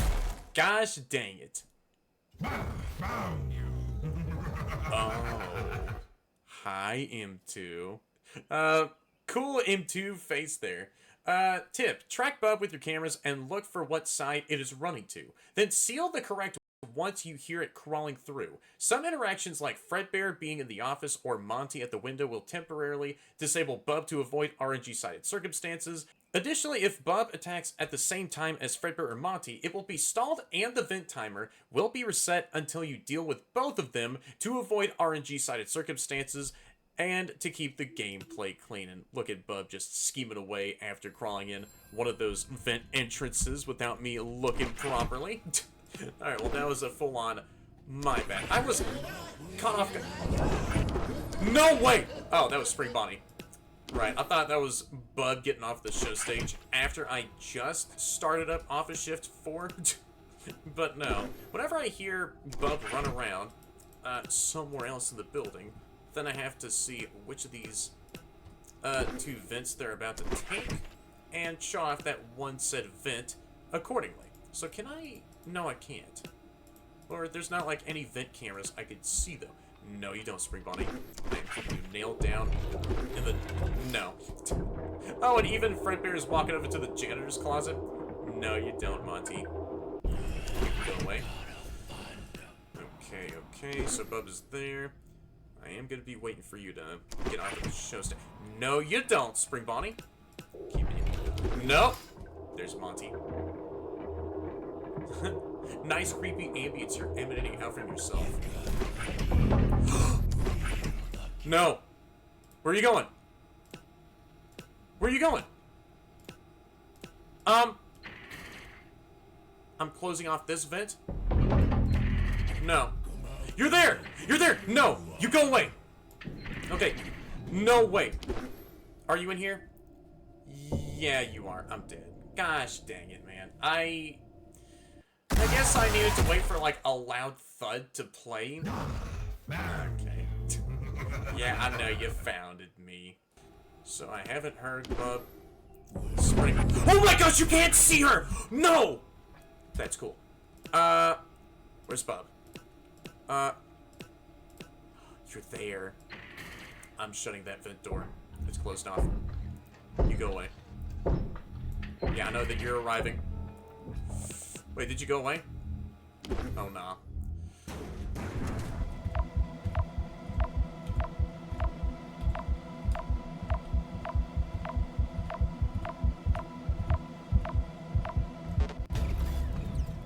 I'm going.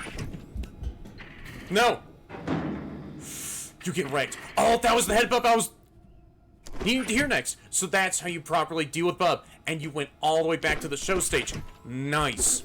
So you have to hear Bub crawling in one of those two vent ways and then hear that bump from their noggin on that very vent door you have. No! Bub's active. Where are you at? Where are you going? Where do you think you're going to, huh? Oh, shoot. I don't know where they're going. Bub. Uh-oh.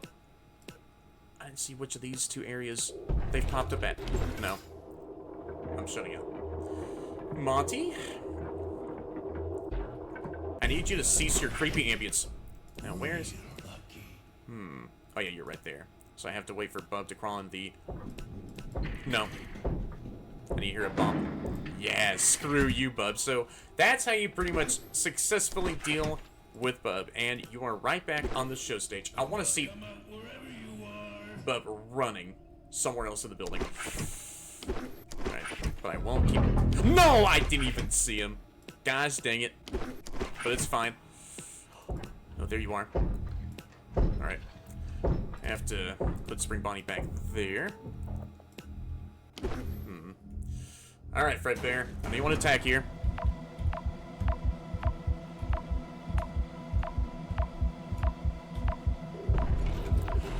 Really?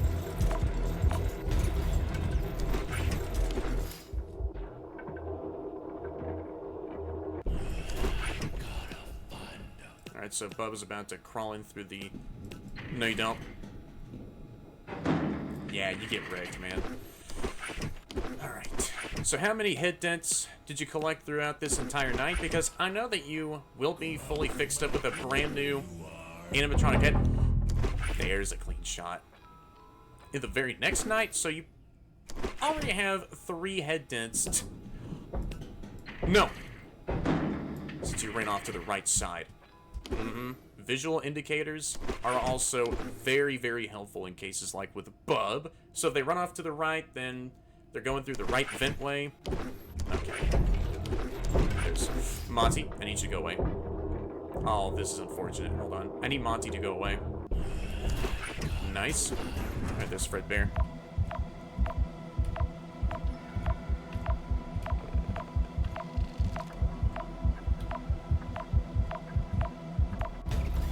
Nice.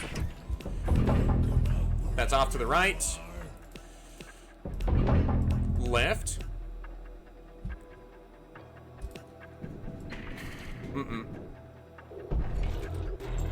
Wait, what?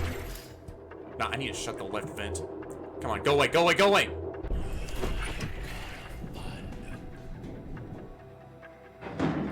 Yeah. Bump your head on that vent door, pal. Okay. Alright, so... Alright, I need like 6 a.m. to please chime on by for me. Please? I did say please like 3 times. So Bub ran off to the right. Yep, here comes Fredbear. Alright. No, you don't, Spring Bonnie. Oh, this is some screwed up RNG. And I got killed by Monty. Gosh dang it, man. Really? Close the curtains when you see Monty at the window. Yeah, I know you're one of the stars of this entire location, man. golly, I was like so close to finishing off Office Shift 4, but guess what? I was dealing with Fredbear, like he provided himself as a great distraction for Monty to leap on through and kill me.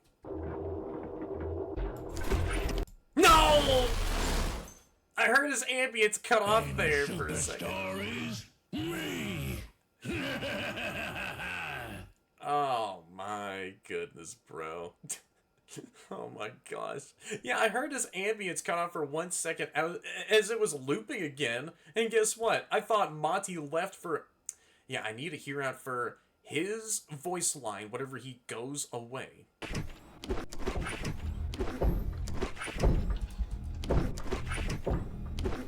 No way. Monty, don't you dare attack me.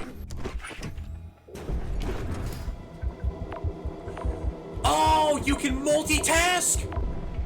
Oh! Well, this is easy. I didn't know you could shut the curtains and deal with Fredbear with those QTEs at the same time. Oh, well, that will be very, very helpful for the future of this week. Okay, I didn't know you could do that. I thought you had to only look at Fredbear, or the game forces you to look at Fredbear.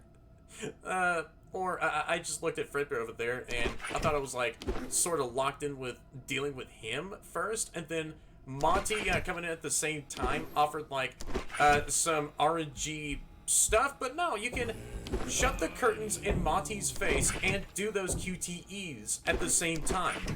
That is some insanely, insanely helpful intel. Alright, well, I'll see y'all right at the very end of Office Shift 4.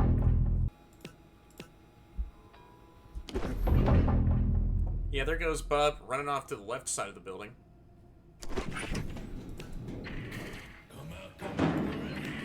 Yeah, get wrecked, Bub. Alright, so I might have to lock a bit more in for the rest of Office Shift 4. Right side.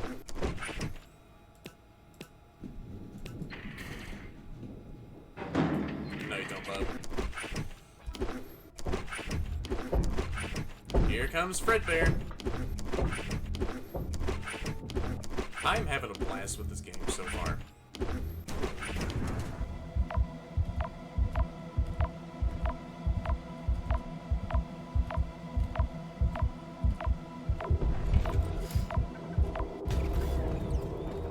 I need you to go away, Monty.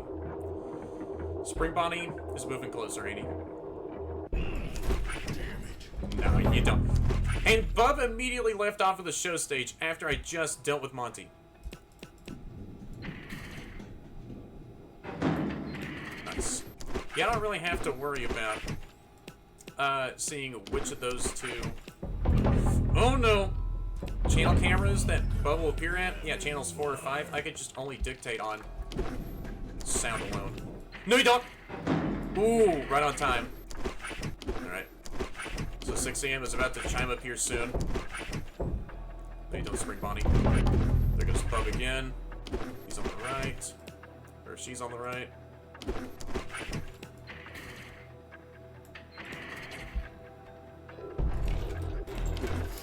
No, you don't.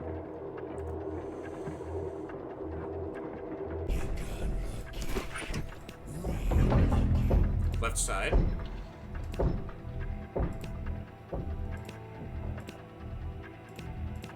Alright, so Bud is stalled in place because Fredbear's attacking.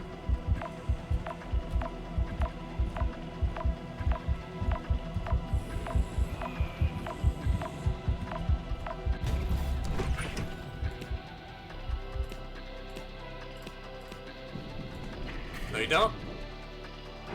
Ooh, get blockoed, pal!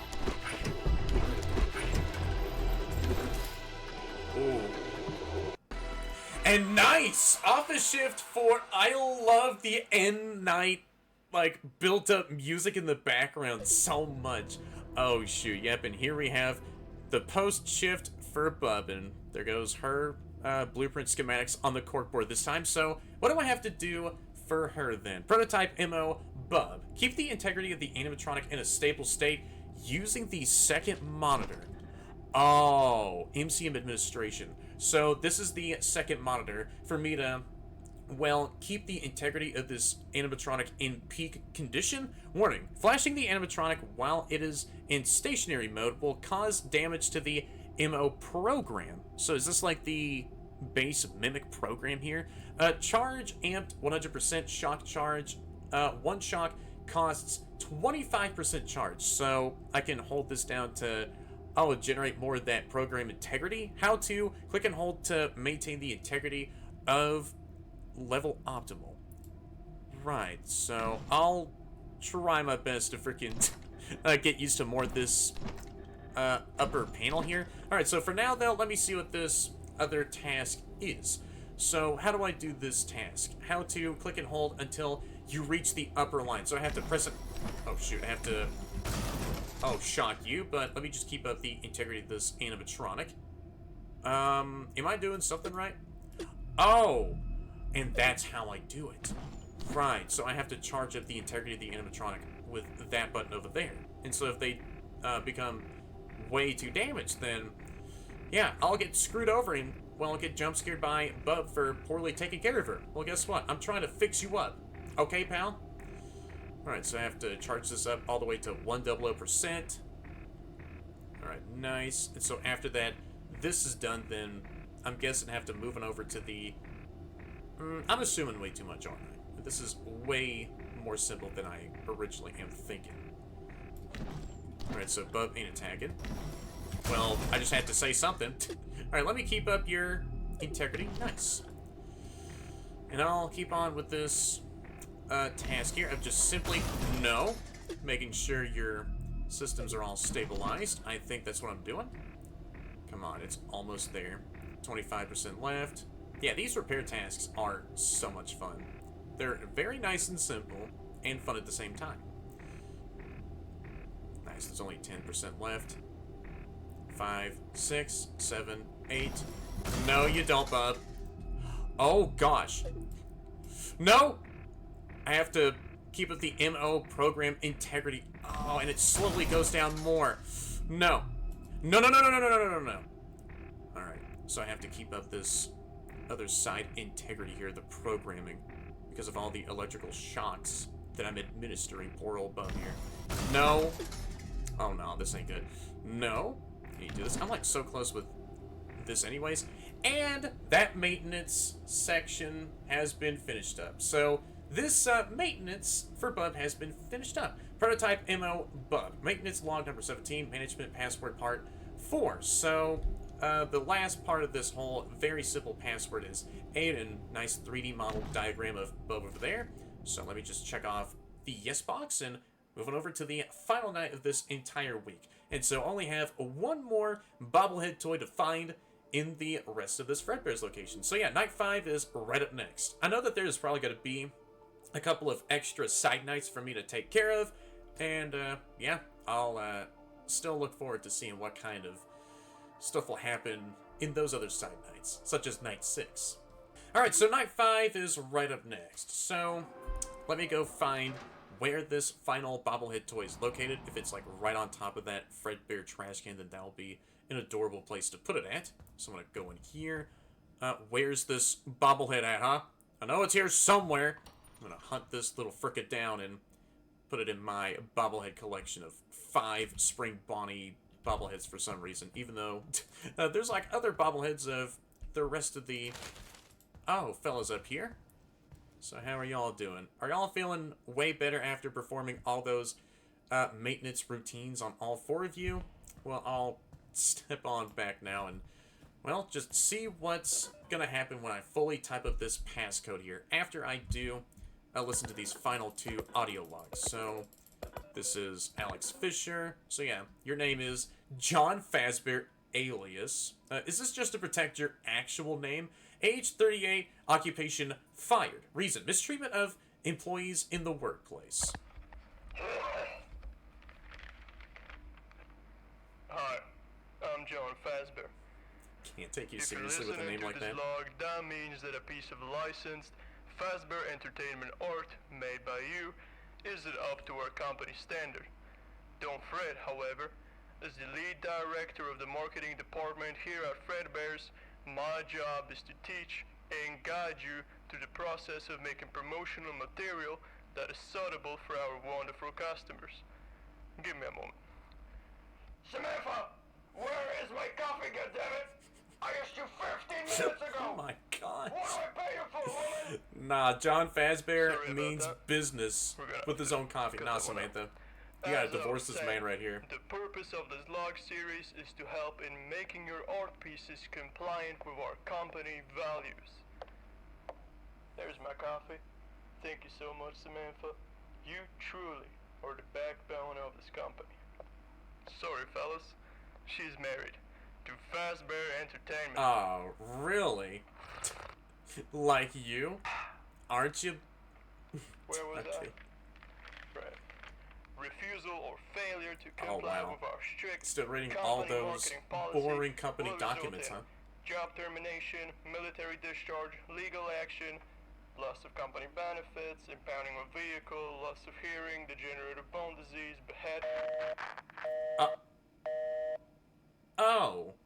So that was like way too much stuff that he was saying out of his mouth, and then his own message got cut off at the very end, maybe deliberately by Fazbear Entertainment, since they don't really want any more bloody history to be attached to them, or something else entirely. And, oh, there's a lot of redacted info about whoever this other employee is. Recorded date, 1972. Yeah, anything else about this person? Wait, what does that say? Name. I don't know what that says up there. But I can't... Wait, I can't play this? Oh, what if I had to use this passcode and then decorrupt this final profile here and then listen to the final audio log? Or am I just looking into things far too much? Alright, so the password that I've slowly accumulated all the digits for is 9448. And so let me press enter and see what happens. Oh, new message from MCM subject project update. And I can press on that document to, access all the files and listen to another audio file. Will, hey, the mascots have been fully upgraded. You won't have to worry about wearing those ever again. Unless you really want to, anyway. Henry will bring them in Saturday morning.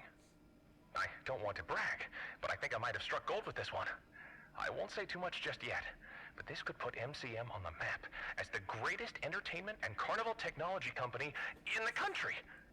My inventions are going to be everywhere, and you wanted me to sell the factory. Ha! Good one, Will. Oh, directly spitting in William Afton's face, deservedly so, since, you know, you're onto something with what you're making, alright, Edwin Murray? But, in the following years, yeah, your company's gonna be in a much rougher spot with, well, William Afton being really, really hostile with his own takeover and intentions of the future of what you freaking developed. So, I can press on this little document icon here, and yeah, here we have these diagrams of the mimic endoskeleton Edwin Murray was working on before. So there we have like a front face shot. There's like parts A and B, just, well, pointing to different parts of the mimic endo there. And that was it for... Wait a minute. Is there like... Oh, shoot. I did not mean to get off of the terminal there. Can I go over here and switch to... Yes, no, I can't? Oh, wait, really? Oh, I couldn't even do that. So I can go back over to Edwin's secret profile on this terminal, but I can't switch up to any other... Oh, okay, so this is all I'm able to see here for now. Alright, I am so in love with this game so far. Just how that y'all, like Toaster, Weirdo Speed, and anyone else who had worked on this game, adapted to y'all's own lore and tried to stitch this together with the early days of the actual FNAF lore, like from Secret of the Mimic, and just providing like y'all's own lore and world building to, well, this FNAF game here is just so freaking cool. Alright, so I'm gonna go on back after doing all that set stuff. I have no idea if there's any other secrets I'm about to miss here. Well, it's all fine. I can come back on to any of these free roam segments or the like and find those said secrets. Well, here I go, going back into the storage room to get started with my fifth and final office shift here. Alright, Henry. What do you got to say to me this time, huh? With your Hello, 5th phone message. Frank? Oh, yo, it's good. I'm sure Henry? last night was rough, but one Nah, more, it wasn't too and you're bad. done. I tried talking to Edwin, and, well, according to him, he didn't reprogram Bub, but that's all he'd tell me. Oh. He still won't talk about the project. Not even Fiona knows. And I can understand his secrecy, but sometimes it's just so difficult to work with him. I mean, he's an ambitious guy, though, right? I work on my own projects too, but I'm not hiding. You know, ever since the Fazbear project, I've had this idea. Oh, that project. It's for a mechanism that could be added to the old costumes. Something that would let us wear the suits normally, but also attach them to an animatronic endoskeleton. And you came up with the It would be spring lock a cheaper idea. option than the prototypes. Oh, And the first thing no I did way. was show it to Edwin. But he just told me to put it in the suggestion box. Maybe I should just build it myself. Maybe even bring it straight to Fazbear's. I'm sure Afton wouldn't turn his back on me. Nah, that is poorly aged there, Henry. I'm sorry. I'm No, sorry. no, no, no, no, no. You don't have to be sorry. I shouldn't be saying this. I apologize. But now I know. That's not me speaking right now. I'm just stressed. I'm stressed out with all these projects, and I'm tired. So very tired. I'm sure you can relate right now. Oh, yeah. First thing in the morning, I'll be there to pick up the models. You can leave the notes on the table. I'll make sure to take them as well. And thank you, Frank. I owe you big time. Good night. Alright, good night to you, yourself for a 5th time, Henry. Or, you know, Henry, whenever he was recording that phone message, and I still hope that you're getting all that nice sleep you need, for now. Oh, shoot, yeah. All hell is breaking loose right now. Oh, gosh. Alright, so, this time around, I have to make sure to pay attention more to the game. Yeah, Bub is on the left side. Wait, where are you? Wait, where's Bub? That's the left side. No. You can get fricked, man. Alright. Yep, it's go time. Golly, I love the lore so much. Alright. No, you don't, Spring Bonnie. I see Monty there. Yeah, for the rest of Office Shift 5, I'll have to... Oh no, be a bit more locked in. Holy crap, this is putting me so far on edge. Left. I saw you there, Bub. Okay. No, you don't, Bub. So, yeah, Henry was talking about Edwin isn't the one who reprogrammed Bub, so, yeah, of course, it was maybe the mimic endoskeleton who was, holy crap, reprogramming all these animatronics to be, this dangerous.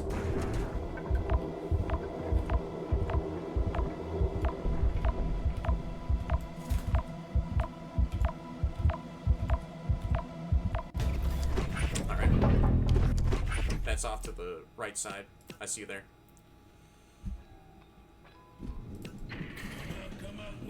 Oh, man. Yeah, this ain't too bad so far, but it still feels semi-intense. Around 2 a.m.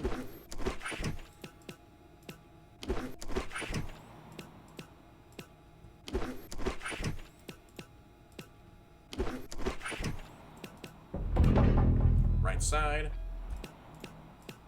Oh, you know I'm up for that endless mode. If there's actually one for this game. Yeah, there might be. Hey, you go away.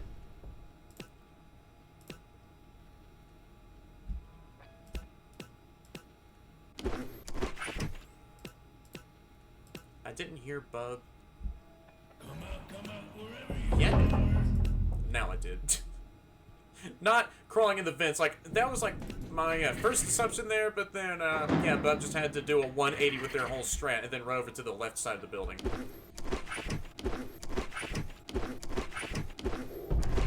Yeah, there you are. So it's 3 a.m.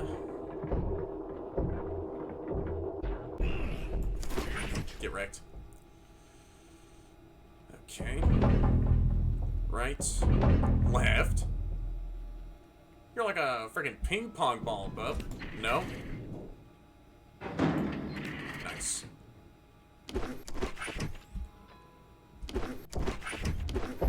There goes Fredbear.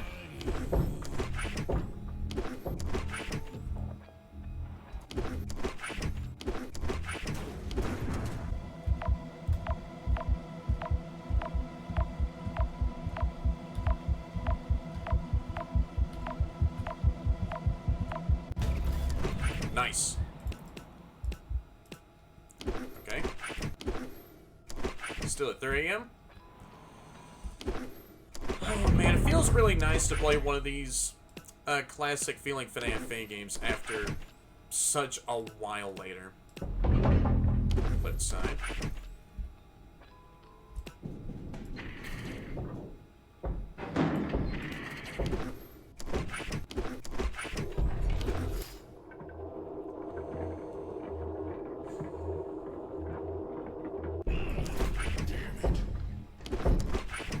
Yep.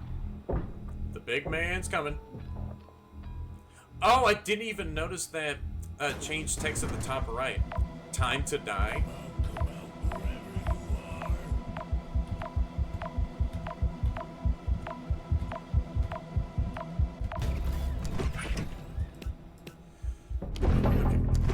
Right side.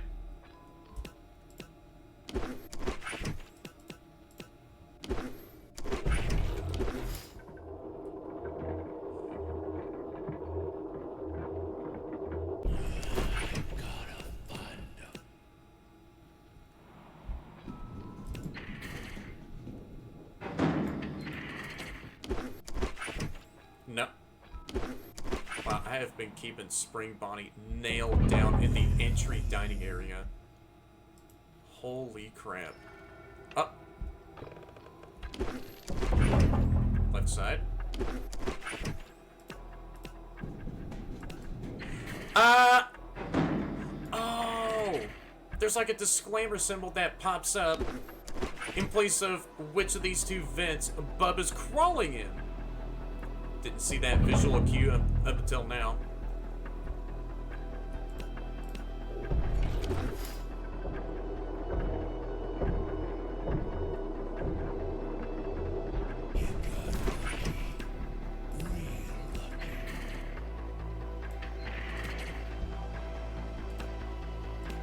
There's Bub. No, you don't.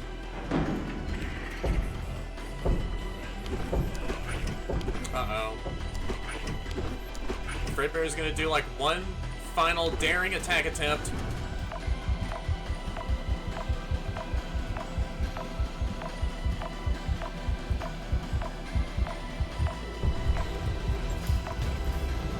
Oh wow, that was way too close.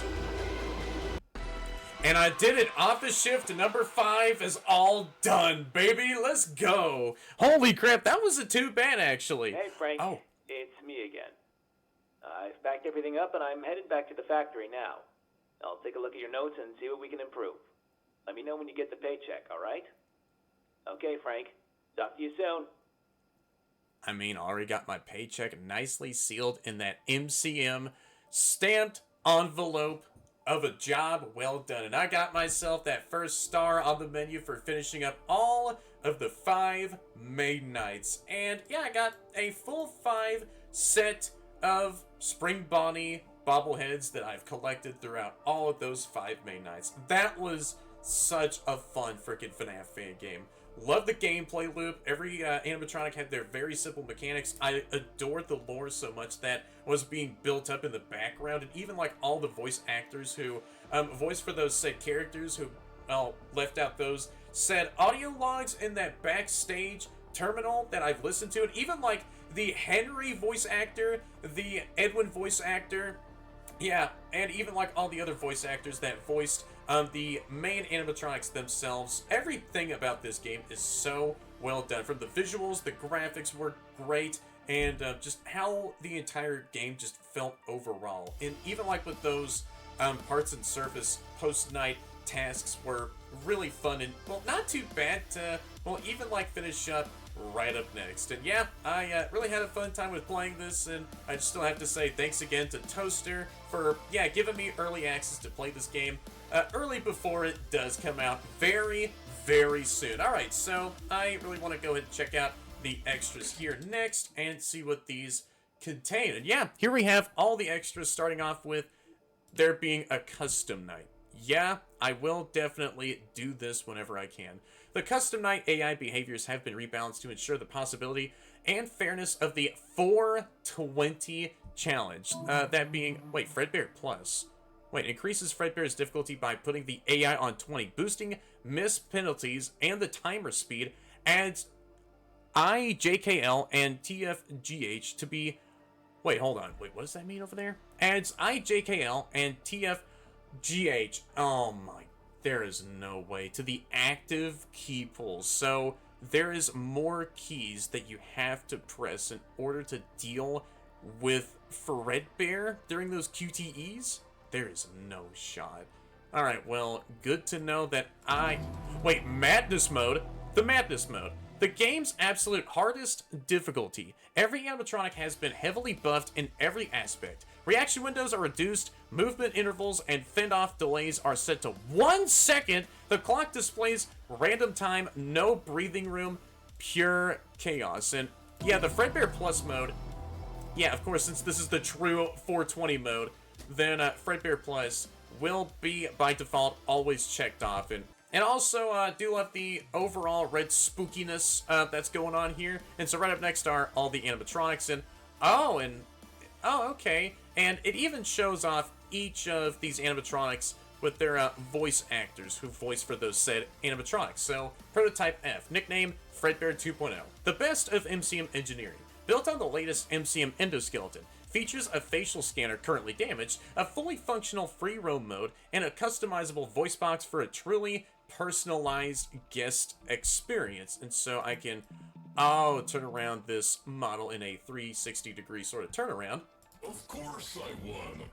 I always win. Yeah, you know what? I'm playing all these voice lines. Don't be ashamed. No one defeats me. The yellow bear wins again. Some things are just gold. Oh. I'm on a roll. You weren't even close. Such a cool voice for Fredbear. And right up next is Spring Bonnie. Prototype B, nicknamed Spring Bonnie 2.0. Built to stand alongside Fredbear 2.0, this MCM engineered prototype represents the pinnacle of animatronic entertainment technology, featuring a state-of-the-art MCM endoskeleton. Spring Bonnie is a leader in guest interaction, damaged frequency receptors, and the voice actor who voiced for Spring Bonnie is the one with dog. There's no point installing the big yellow buddy. The show must go on, and on, and on. Got you. The music is gonna save it now. I love how goofy his voice sounds. Capturing that goofy essence of my boy quite well. Tag, you're it. Let's play a game of hide and go seek. Let the show finally begin. Ready or not, here I come. Ready or not, here I come. So many rooms to check. You can run, but you can only hide for so long. I already know the right way to you. And so right up next is Monty. Prototype M, originally intended to remain stationary, MCM, under the ordering of Fazbear Entertainment, overrode the protocol to install a permanent free roam mode. This upgrade severely impacted the facial scanners, causing them to operate at a mere 28% efficiency. And the voice actor who voiced Monty in this game is Hudson Harris VA. And one thing I also did for Gore About is, yeah, just to do a 360-degree turnaround of Spring Bonnie, and now with Monty. These models I love so much. You were never on my level. And the superstar is me. Too weak, too slow. These claws can shred more than just a bass guitar. Well, that was anticlimactic. And here I thought you'd be a challenge. And here I thought you'd be a challenge. You got lucky. Real lucky. You got lucky. Real lucky. Damn it. Fine. Go ahead and hide. But I'll be back. I gotta find them. I know you're in here somewhere. You can run, but there's only one gator in this diner. Where you hiding, you little rat? The hunt begins now. The hunt begins now. Where are you? Where are you? Come out, wherever you are. Come out, wherever you are. Come out, wherever you are. Yeah, I turned down my mic so that y'all can hear all those voice lines clearly for y'all selves. And lastly is a Bub. Firstly, yeah, 360-degree turnaround for her. Prototype MO, codename Bub. The behavioral upload bridge, or Bub, was secretly assigned as the first primary host for the Redacted program, the Mimic program, a self-learning Redacted from MCM. On Redacted, an unexpected breach occurred, allowing the program to Redacted the rest of the 2.0 lineup. So, the Mimic program had infected the other animatronics that were attacking for the game, I see. Alright, so, yeah, let me turn down the mic here, and, yeah, the voice actor for Bub in this game is Martini. Found you. Found you. Tag. Yummy. I told you I'm fast. Gotcha. Too slow. Found you. And that would explain why, for that FNAF 4 plush trap teaser of Bub with the orange eyes, that is where the Mimic program originated at in the first place. And so Bub was like the originator for the Mimic program in this FNAF Fangame here, and just infected the other 2.0 lineup of, yeah, these animatronics, which is really freaking cool. I don't know what's up with these other two choices here. They might be two extra characters. Maybe like a Fredbear and Spring Bonnie animatronic that I'm not aware of. So if y'all, yeah, pressed on these, yeah, avatars here, then y'all will be taken over to, yeah, these voice actors' Game Jolt profiles. So let me get back to the game here. Yeah, there goes the one with Doggo's Game Jolt page.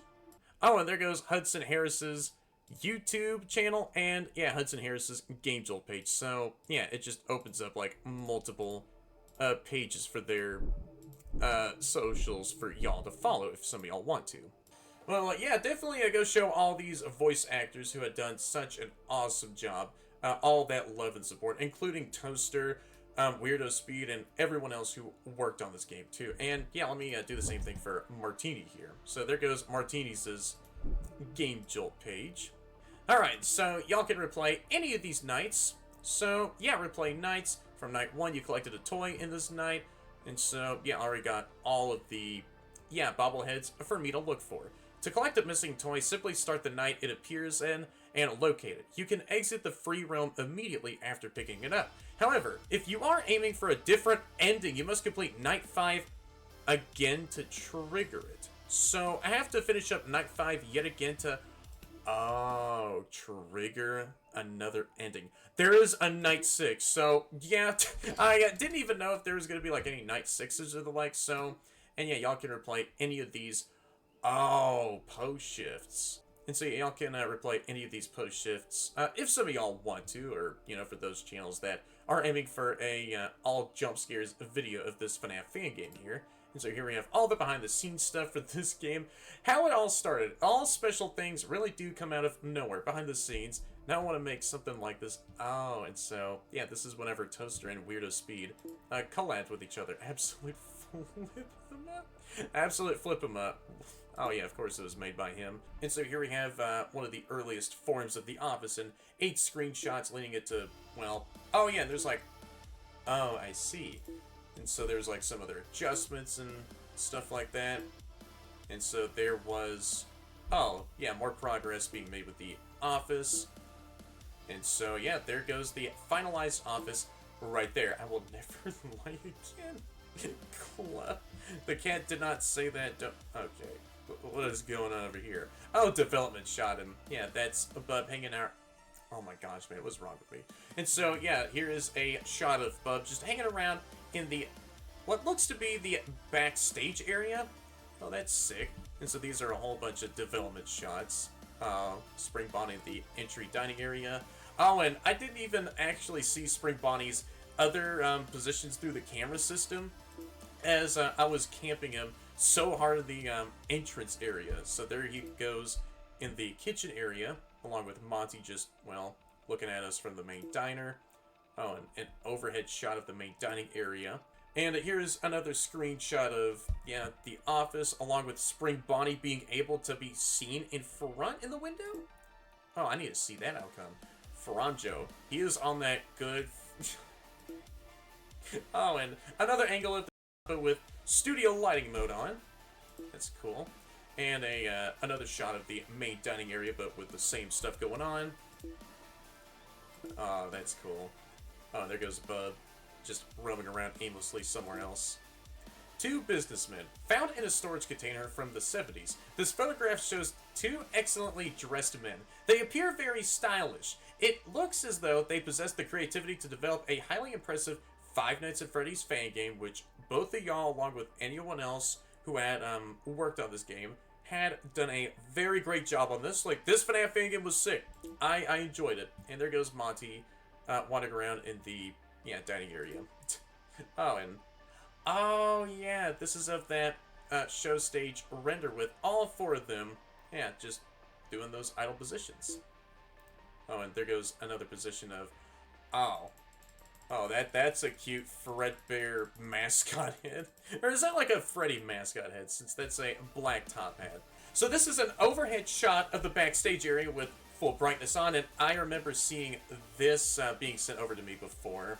And so I was looking forward to, well, playing this, and I had fun with it. Just preparing Bub to their fullest peak performance.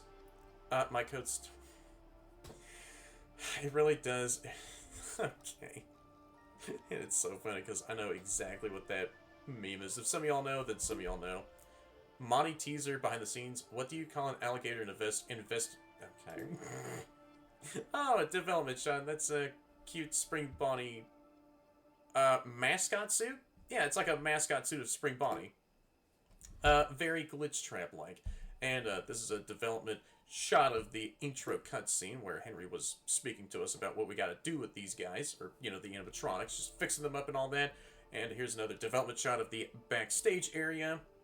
So yeah, nothing else there. Oh, why are they T-posing? Oh, that is quite menacing. Oh, hi there. Hey, where can I buy those? Oh, that's a cute Weirdo Speed plushie. Oh, and a little... limited edition, totally not a Wheatley figurine. It's a...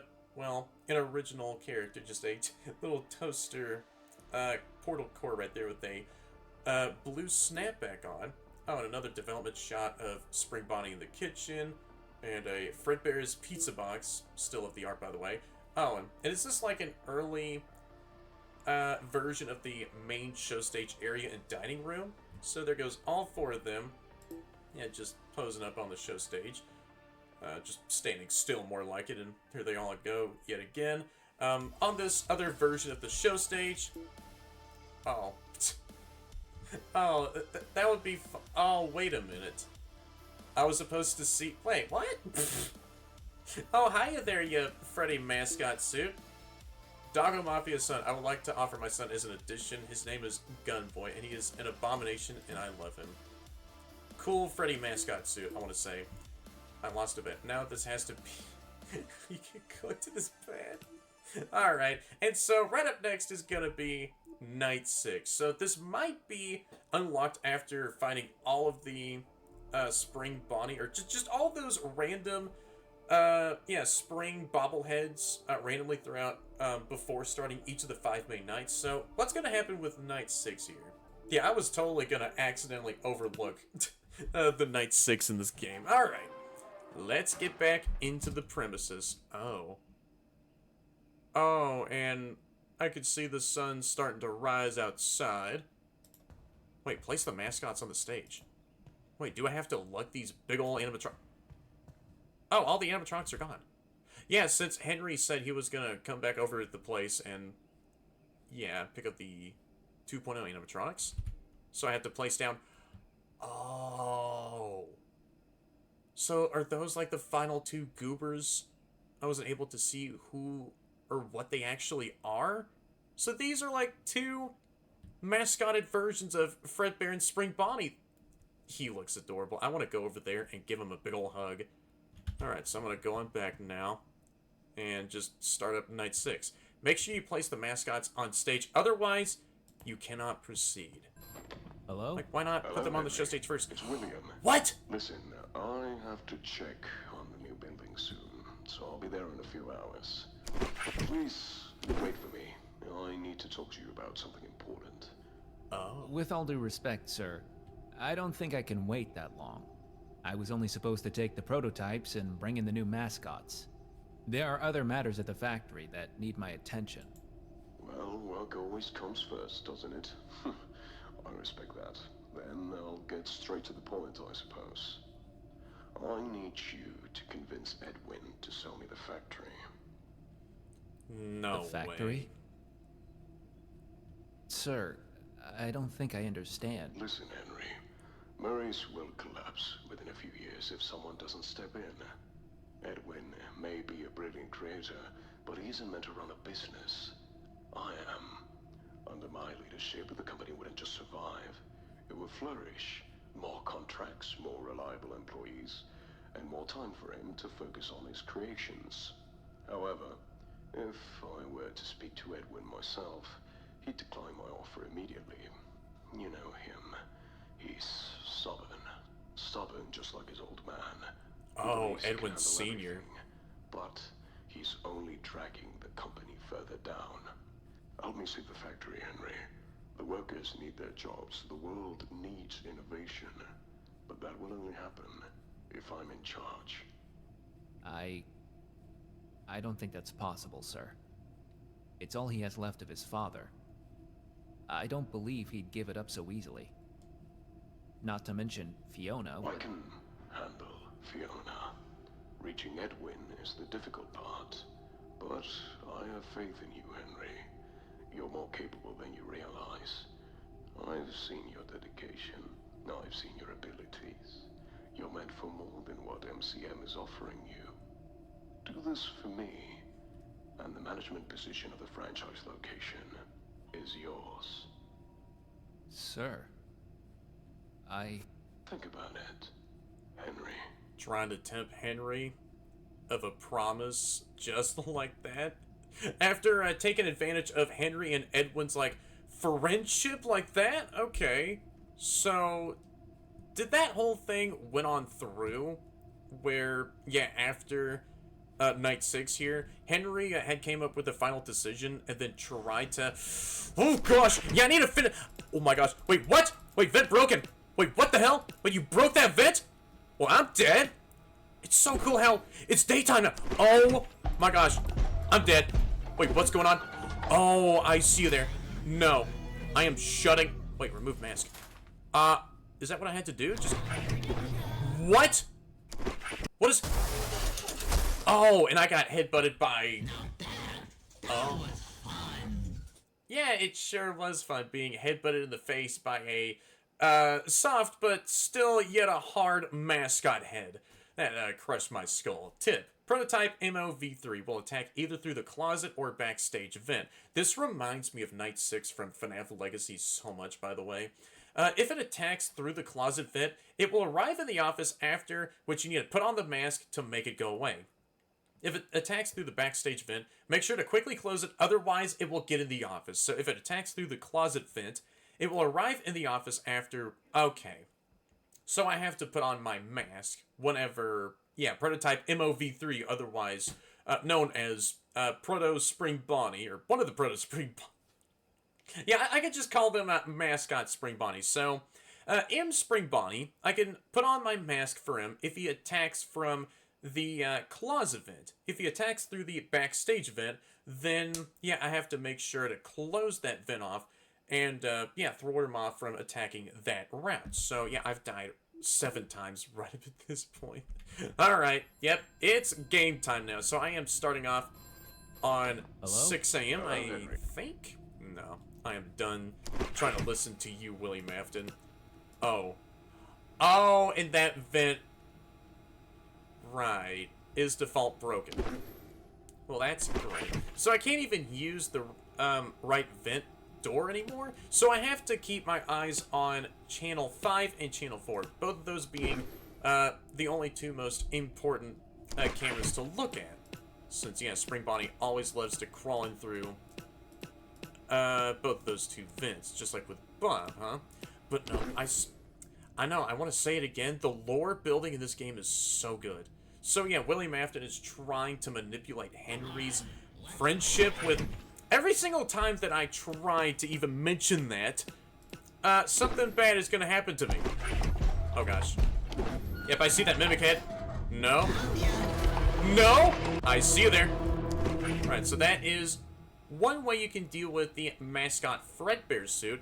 Just close the curtains in his face and you should go back off to somewhere else. So. No, you don't.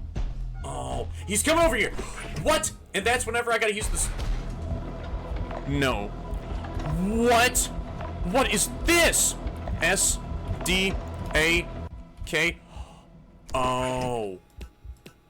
He also has that Alt Fredbear mechanic? There's no way, so I have to press some additional keys to... Oh. Oh, hiya there. You look so cute, man. Oh, so you also have that extra QTE mechanic enabled, huh? There you are. Yep, and you're gonna look in. That's so sick, how it turns. Can you go away? Yep, you did.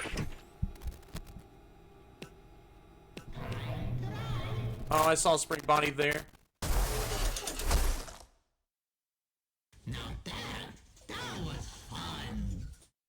Alright, let me get back into Night 6 here. I've died 8 times at this point, so yeah, I already do know what I gotta do for Mascot Fredbear and Mascot Spring Bonnie here. Yeah. I don't want to hear your freaking voice anymore, Willie Mafton, but the voice actor did a good job with voicing Willie Mafton in this game. Alright, so let me see. I just only have to pay attention to the backstage event entryway. Alright, so I can only just pay attention to what's going on in front of me and what's going on in the backstage area. So, yeah, I have to survive from 6 a.m. to maybe 12 in the afternoon. Alright, so who's going to be moving around first? I know. Oh, yeah, both of y'all are already out and on the move. Oh, there goes Mascot Fredbear. Okay. So where is Spring Bonnie at? I could just call them by their character names still. Yeah, Fredbear's still there in the... Oh no, he's coming into the office. Oh no, this ain't good. No. No! Oh, and... Really? I was dealing with the Fredbear man. Oh, wow. So, you don't freaking stall in place whenever Mascot Fredbear is attacking me? Oh, shoot. Yep, let me freaking mute the phone call there. Alright. Yeah, I'll watch the both of them magically disappear off the show stage. That Spring Bonnie mascot suit looks so huggable. Alright, so they're both moving around. Alright, alright. And so I assume that the audio devices aren't going to be useful. Oh, well, there's Spring Bonnie, the mascot of Spring Bonnie, just chilling in the entry diner. Now he's in the kitchen. So where else are you about to attack from, huh? They're roughly in the same spots on both these two cameras. Oh, well, there goes mascot Fredbear. I have to do this whole thing. Alright, W, S... No, I'll not take the L. Nice. So dealing with mascot Fredbear is relatively quick. So for the rest of Night 6, as always, I might have to lock in a bit more. Yep, I heard you laugh. Like a freaking maniac, mascot Spring Bonnie. I saw you there doing a mean A pose, mascot Fredbear. Oh, he looks so freaking cute. I want to go in there and give him a hug. Or I want to give both of these guys a hug. Alright, so it's currently 7 a.m. I get some slow and steady progress. Oh, there's... No! Oh, get deflected, bruh! Right on cue as mascot Fredbear came over here.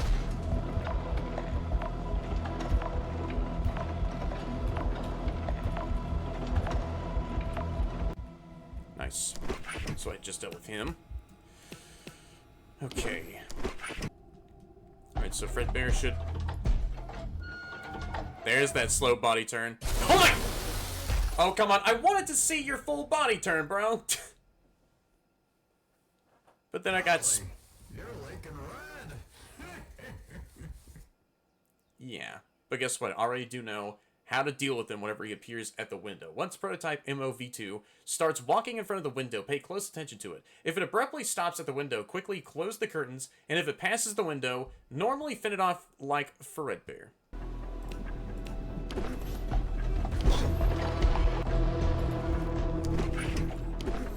Alright, QTE time.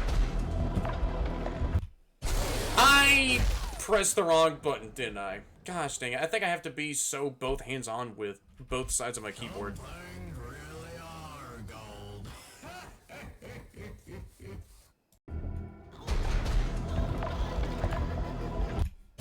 Oh my gosh! Are they faster whenever 11 p.m. ticks on? Alright. I guess some things really are gold. Tasty.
Holy crap, I did it. I finished up night 6. Holy crap, there was like a difficulty ramp up there at the end. Oh, wait, what's going on here? Those are the 2.0 models? Oh, they're all kept up somewhere else. Oh, shoot, there's my office. Holy crap, I was like so locked in for that entire attempt there. So there goes both the mascot Fredbear and the mascot Spring Bonnie. Goobers just chilling on the show stage. Holy crap. Fire destroys Fall Fest. And there goes... Oh, and they even used like the same Fiona Murray and Edwin Murray portraits from Secret of the Mimic for these newspaper clippings here. Oh, this is so cool. This is definitely giving me like the intro to the FNAF 2 movie vibes so much. Greatest family venue. Oh man. And what an insane finale lead up to FNAF Secret of the Mimic and to the ultimate future of the Five Nights at Freddy's lore. And that was pretty much all it for Five Nights at Freddy's The Flipside. Another banger to come out in 2026. Holy smokes. This was, oh, so much fun to play through for myself. Holy crap. Even like the music, along with like the rest of the game itself, from the models, the gameplay, to the graphics, the voice acting, and everything that's in between in this packaged freaking FNAF... Oh gosh, man, sorry y'all. In this FNAF Fangame right here, this was another seriously amazing masterpiece. Well done, Toster Dev. Well done, Weirdo Speed, and to everyone else right here in the credits as they go on by for all of this FNAF Fangame. Like, y'all freaking did such an amazing job with making this very sick FNAF Fangame. And even like the lore, which added in like so much to like the you know, explanation for what happened before, way before Secret of the Mimic, and then provided like a lot more context to the actual storyline of the FNAF lore itself. And even like both of those mascot suits, which were attacking me for night 6, both of them were so adorable. Fredbear's 1972, and there goes Spring Bonnie over there, the mascot, juggling 3 of those balls. That's so adorable. Oh, that was so much fun. And again, I know I am still very grateful to, well, get early access to this game, and yeah, just check it out before the release. Thank you all for playing the game. From the bottom of my heart, this has been the best project I have ever worked on so far, and I don't really think anything else will top the amount of fun I had with developing this game alongside the amazing Weirdo Speed. FNAF The Flipside was originally supposed to be a one-night short fan game, but it quickly spiraled into such a huge game, and as of me writing this, Flipside is my to-date most worked-on FNAF fan game. I hope every single one of you reading this is doing well. I'm bad at writing these thank you letters, so I'll leave it here. Thank you, all of you, from the bottom of my heart. Let's continue making the year 2026 a great one for the amazing community of FNAF Fangames. Until next time, Toster Dev. And yeah, for the rest of this year, there is, well, yeah, definitely way more amazing FNAF Fangames, just like this one, to come out next. And I already do have a few other FNAF Fangames in my mind, along with like some other ones that I have seen before.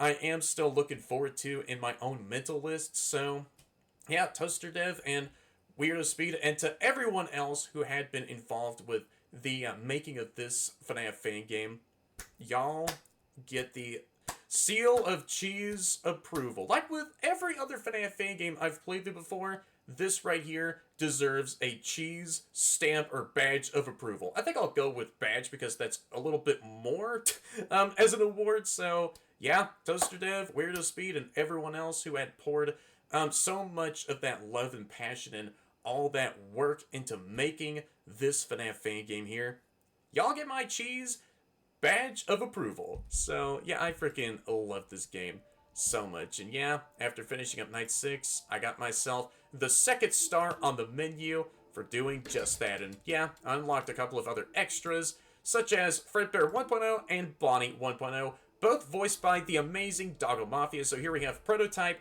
MOV2, nicknamed Fredbear 1.0. Oh, that's so cute, he has a tail. The face of the diner, upgraded to the MO endoskeleton. While officially a performance update, Fredbear serves as the second physical host for the Redacted.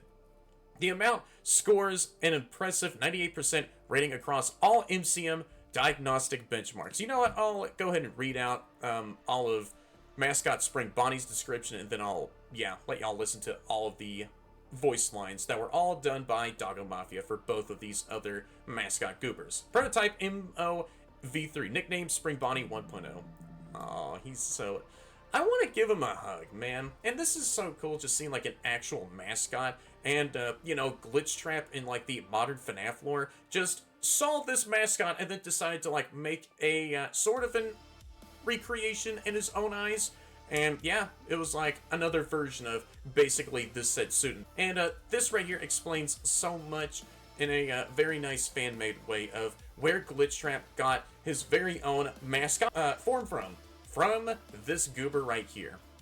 The final and most refined iteration of the MO series before the transition to the infamous Redacted program. As the final test for MCM's early Redacted, the MOV3 achieves a score of 99% on all entertainment diagnostic performance tests. And so yeah, here is all the voice lines. I'll go ahead and turn off my mic right now. Check, please. Tasty. Tasty. That's a wrap. The audience loved your final scream. Encore! Encore! Oh, wait. You're dead. Encore! Encore! Oh, wait. You're dead. Some things really are gold. I guess some things really are gold. Oh, I'm so glad you could join us for a bite. Oh, it's been so long since I've had this much fun. 5 stars for the effort. You're golden, kid. Literally. Golly, you're leaking red. Did I scare you? Oh, did I scare you? Oh, you look so scared. Aw, you look so scared.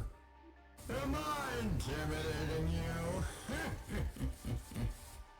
Oh, really now? Am I that intimidating? Come out already. Come out already. What? No tip? Getting tired? Getting tired yet?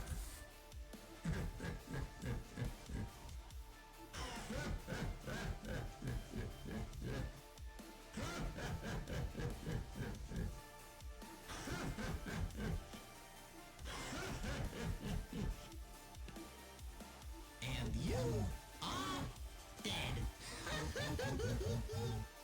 Well, better luck next time.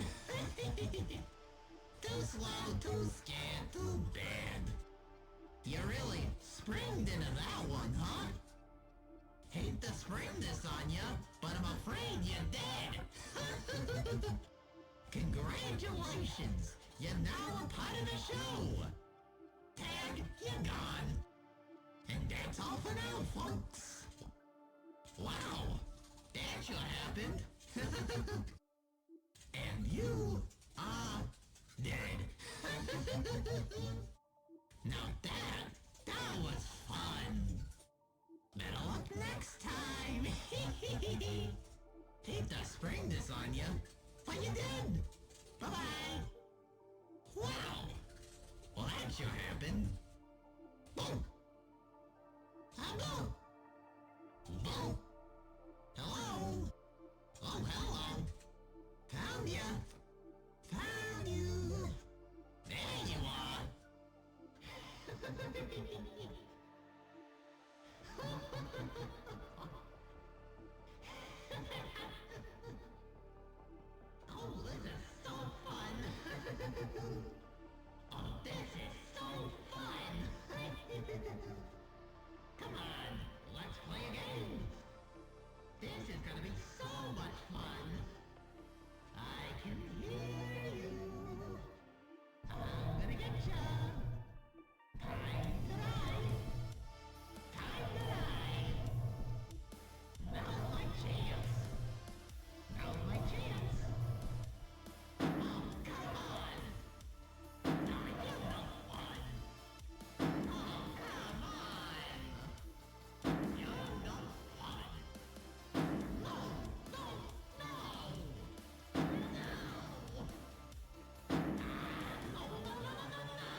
emotion there is for Spring Bonnie. Whenever he bumps his head on the vent door, he's just so upset and thinks that it's unfair that we're playing the game the right way as is. And yeah, Doggo Mafia, you did a really great job with voicing Fredbear 1.0 and Bonnie 1.0. And so here is Doggo Mafia's Game Jolt profile. If y'all want to go ahead and follow him on there for some who have a Game Jolt account, alright? For the custom night here, I kind of want to do the all max mode, like the normal one, and then try to take on the 420 mode again with Fredbear's additional key QTEs that he wants to throw at my face. And for some other time, I'll attempt the Madness mode, but it's not guaranteed since it really does sound insane from the description I've read about it. So yeah, here we have a nifty little option here that sets all of the animatronics to a high aggression of 20 max each. So I wonder how the max mode is going to be. Alright, so here I go, doing the max mode. I might have to lock it a bit more with this, since yeah, it's a max mode and... oh my gosh.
And there we go. I finished up the base all max mode 420 just like that. And yeah, I got myself another star in the menu for finishing up the base 420 max mode.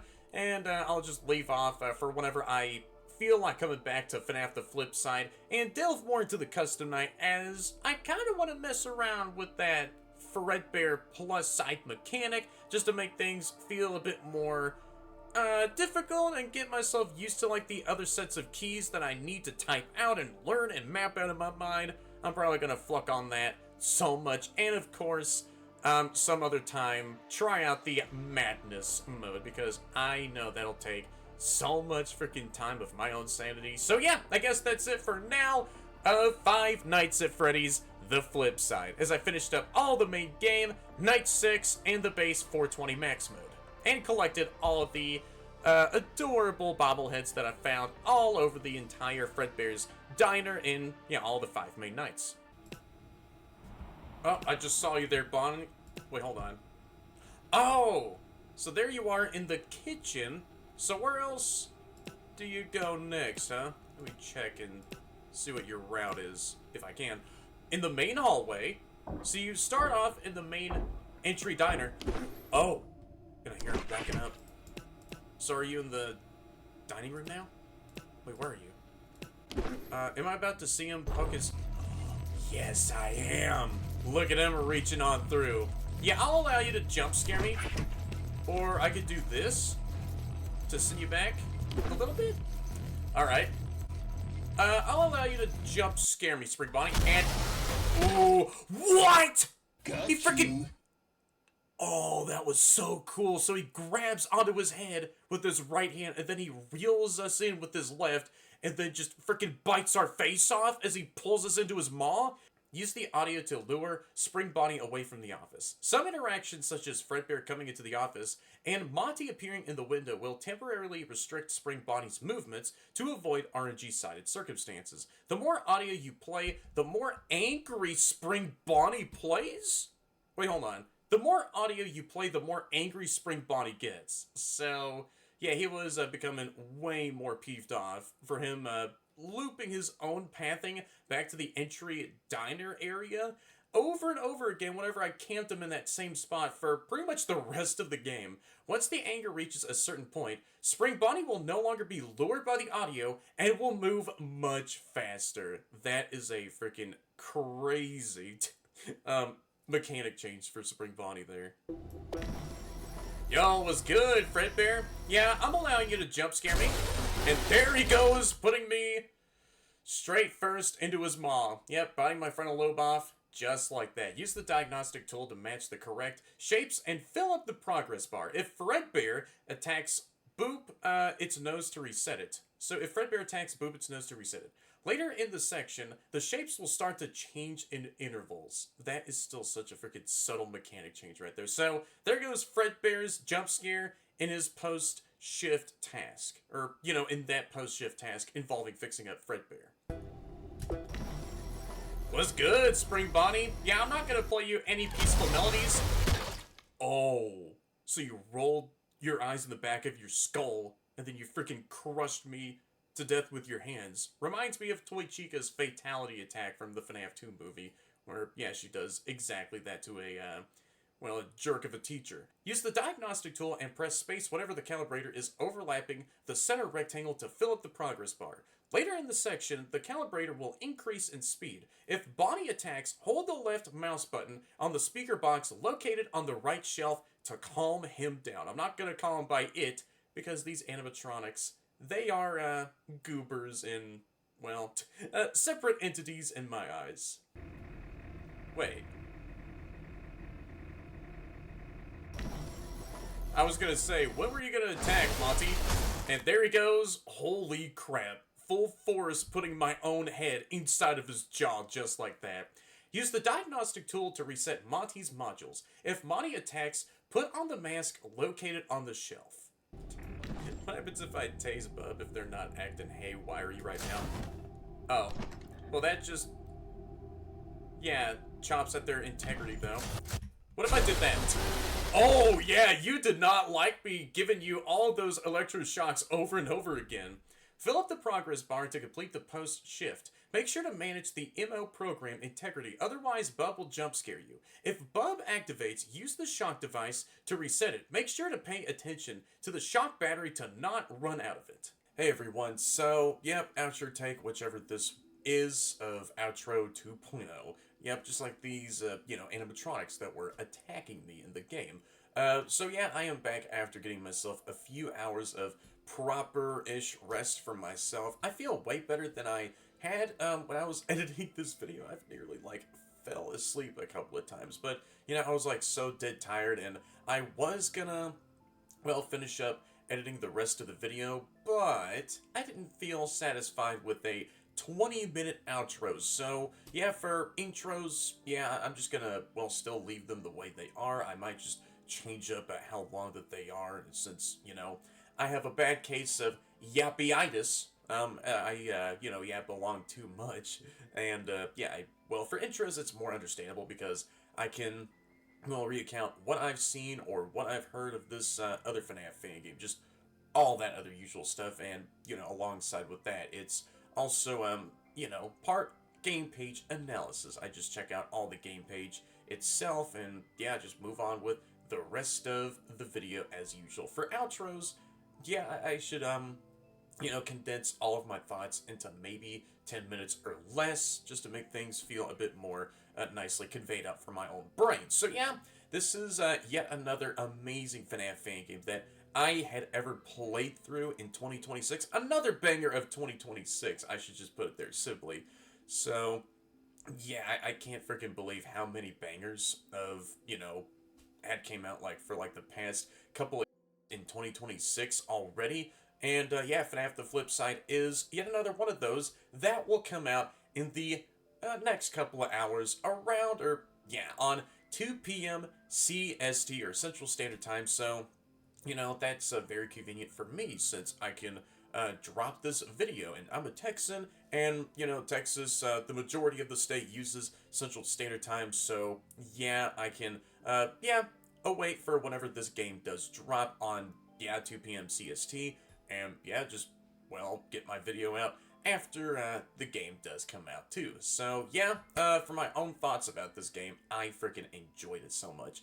The lore, and how, all the world building, was done in the background, and how it just, slowly was interwoven, and acted as this prequel game to FNAF Secret of the Mimic. It just felt so, satisfying storytelling-wise, just hearing all of what was going on in the background of this FNAF Fangames' lore and how it connects potentially with, the future events from FNAF Secret of the Mimic and onward. And yeah, all the FNAF Fangames' lore was nicely told to us through Henry's phone calls and other phone messages that he had left behind. And yeah, we got like some other side bits of lore for the totally non-shoddy and, well, shady working conditions over at this Fredbear's Family Diner location that we are, asked by Henry Emily to stay an entire week over at, just to make sure that these 2.0 animatronics that MCM had made are working in order, and there's totally not a rogue mimic program that is infecting all these animatronics. And that is one other thing that I find cool about the lore building in this game too, is the actual causation of how these animatronics are, well, infected by a malicious coding or virus. And it all stemmed from a dog animatronic by the name of Bub. And so, yeah, that's just so cool how that lore is told to us in the extras too. And there's like some very weird stuff going on with Bub, and yeah, the MO programming is outright told us in front of our faces that this was like the base 0 version, or like the original version of the Mimic programming that was installed into Bub, and slowly the other animatronics got infected by this Mimic programming virus. I'm just gonna call it virus. It's infecting the other animatronics, and even that small detail, just to emphasize more that the Mimic programming started out in Bub, and, Bub is like the main host of the Mimic programming. Yeah, whenever we do get killed by her, then we see, like, M2's face pop up in our faces, and then, yeah, we go over to Bub's game over screen, and that just shows so much more of what actually is going on with Bub and the other 2.0 animatronics. And I still love how these guys were started off as actual MCM made animatronics, and then after that, Henry went out of his way to reclaim all of the 2.0 animatronics. Then he outfitted them with spring locking technology, and then maybe at some other later point he had asked Edwin Murray to make like safer spring locks, and yeah, Edwin Murray eventually did that said idea and implemented like safer and way more effective spring locking technology with any future spring lock suits. And with the Fall Fest stuff that is also mentioned here so many times, with like preparations that are being said from like the POV of Henry Emily. I've always wanted to, well, see like what is going on from the other POVs of, well, any other characters, such as Henry Emily, during like these other points of the FNAF lore. And I'm just hearing like Fall Fest was being set up, and even at the beginning of Night 6, whenever William Afton was talking to Henry as we were playing as him in that Night 6 twist for this FNAF game, he was gonna freaking take care of Fiona for, disposing of her, mainly disposing of her by burning the entirety of Fall Fest to the ground. And so that whole freaking series of newspaper story clippings right after that, we finished up Night 6, and it just told us more of what was going on in the lore through those newspaper stories, where that was a pretty cool segment. And can I just say how cool that the voice acting is overall in this game? And yeah, I'm also going to mention like the funny added bits of lore building that are involved with like all the employees who had left their own audio recordings or logs in that backstage terminal, just putting down their own workplace grievances or workplace troubles, such as kids who are fricking around with the Cleanovacs, like justice for the Cleanovacs. All right. Leave out a comment saying justice for the Cleanovacs. And yeah, I think that all the voice actors did a really stellar job, from voicing the animatronics to the mascot animatronics. Mitnick also did a pretty dang good job with making both of those mascot animatronics. And from the main characters such as Henry, Edwin, and William Afton. Whenever I heard Henry's voice for this FNAF Fangame for the first time, I was one to know how he sounded like, and holy crap, he sounded so one-to-one with the original voice actor who did also voice Henry Emily in FNAF 6. And you even got like the same audio quality, just like, you know, the same type of voice as Henry Emily. It sounded like Henry Emily if he was younger. Just, you know, it all makes sense because this game takes place in 1972, so of course, Henry Emily would have been a couple of decades younger at the time. So, and William Afton too, especially. Yeah, all the voice actors in this game did a really dang good job. And just hearing like Vonnie and Dexter, you know, voicing for a couple of those disgruntled employees or former workers who worked over at this Fredbear's location. It was just so cool hearing their, you know, voices in the game. And even like the variety of the overall gameplay too, I just had a whole lot of fun with. From those free roaming segments where, you know, before each of the nights that we do start, we can explore all the Fredbear's family diner location, which all looked really incredible, and it felt like an actual old era or old school diner, which opened up during its prime, and it looked up very super clean on the inside. Yeah, everywhere else on the inside of the building looked absolutely amazing. And yeah, there's like some side collectibles which are an incentive to unlocking another ending, which was, you know, night 6 and how the rest of that freaking night went.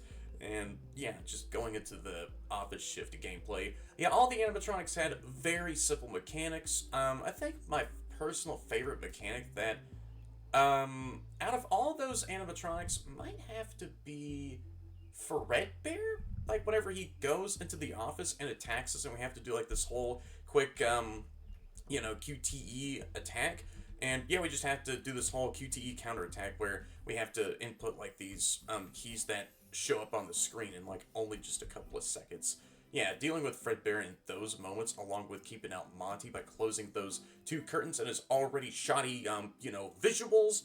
Yeah, those moments can definitely be, you know, tense, but yeah, those moments aren't too bad as well. And even like the post-shift tasks were really fun to do. All the ways of dealing with the animatronics and how to, well, diagnose their own issues and find any other problems with those maintenance panels. Yeah, there was a lot of unique and very simplistic mechanics for those post-shift tasks. And even the animation work of all the animatronics that could be seen, you know, moving around outside of the office window or the storage room window.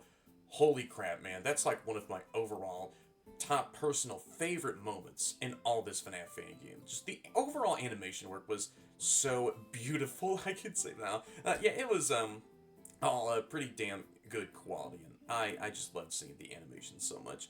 And yeah, after that we finished up all the main week, and if we get all the bobbleheads, then we unlocked night 6, and of course it was also not a bad night, as yeah, I was so freaking like caught off guard by what was going on after I was trying to talk about like William Afton's own blatantly obvious manipulation of, you know, Henry Emily and his own friendship or relationship with Edwin Murray. Yeah, those two mascot animatronics that we placed down on the show stage as like you know, temporary, I guess, replacements for the 2.0 animatronics, as, you know, Henry's going to be doing some tinkering with them, started to move, and we're also infected by the mimic programming. And I think the mimic programming also hopped over to the mascot Fredbear animatronic or goober, as, yeah, whenever he attacked, we see a M2 face on the camera system. And yeah, I think that's also visually showing us that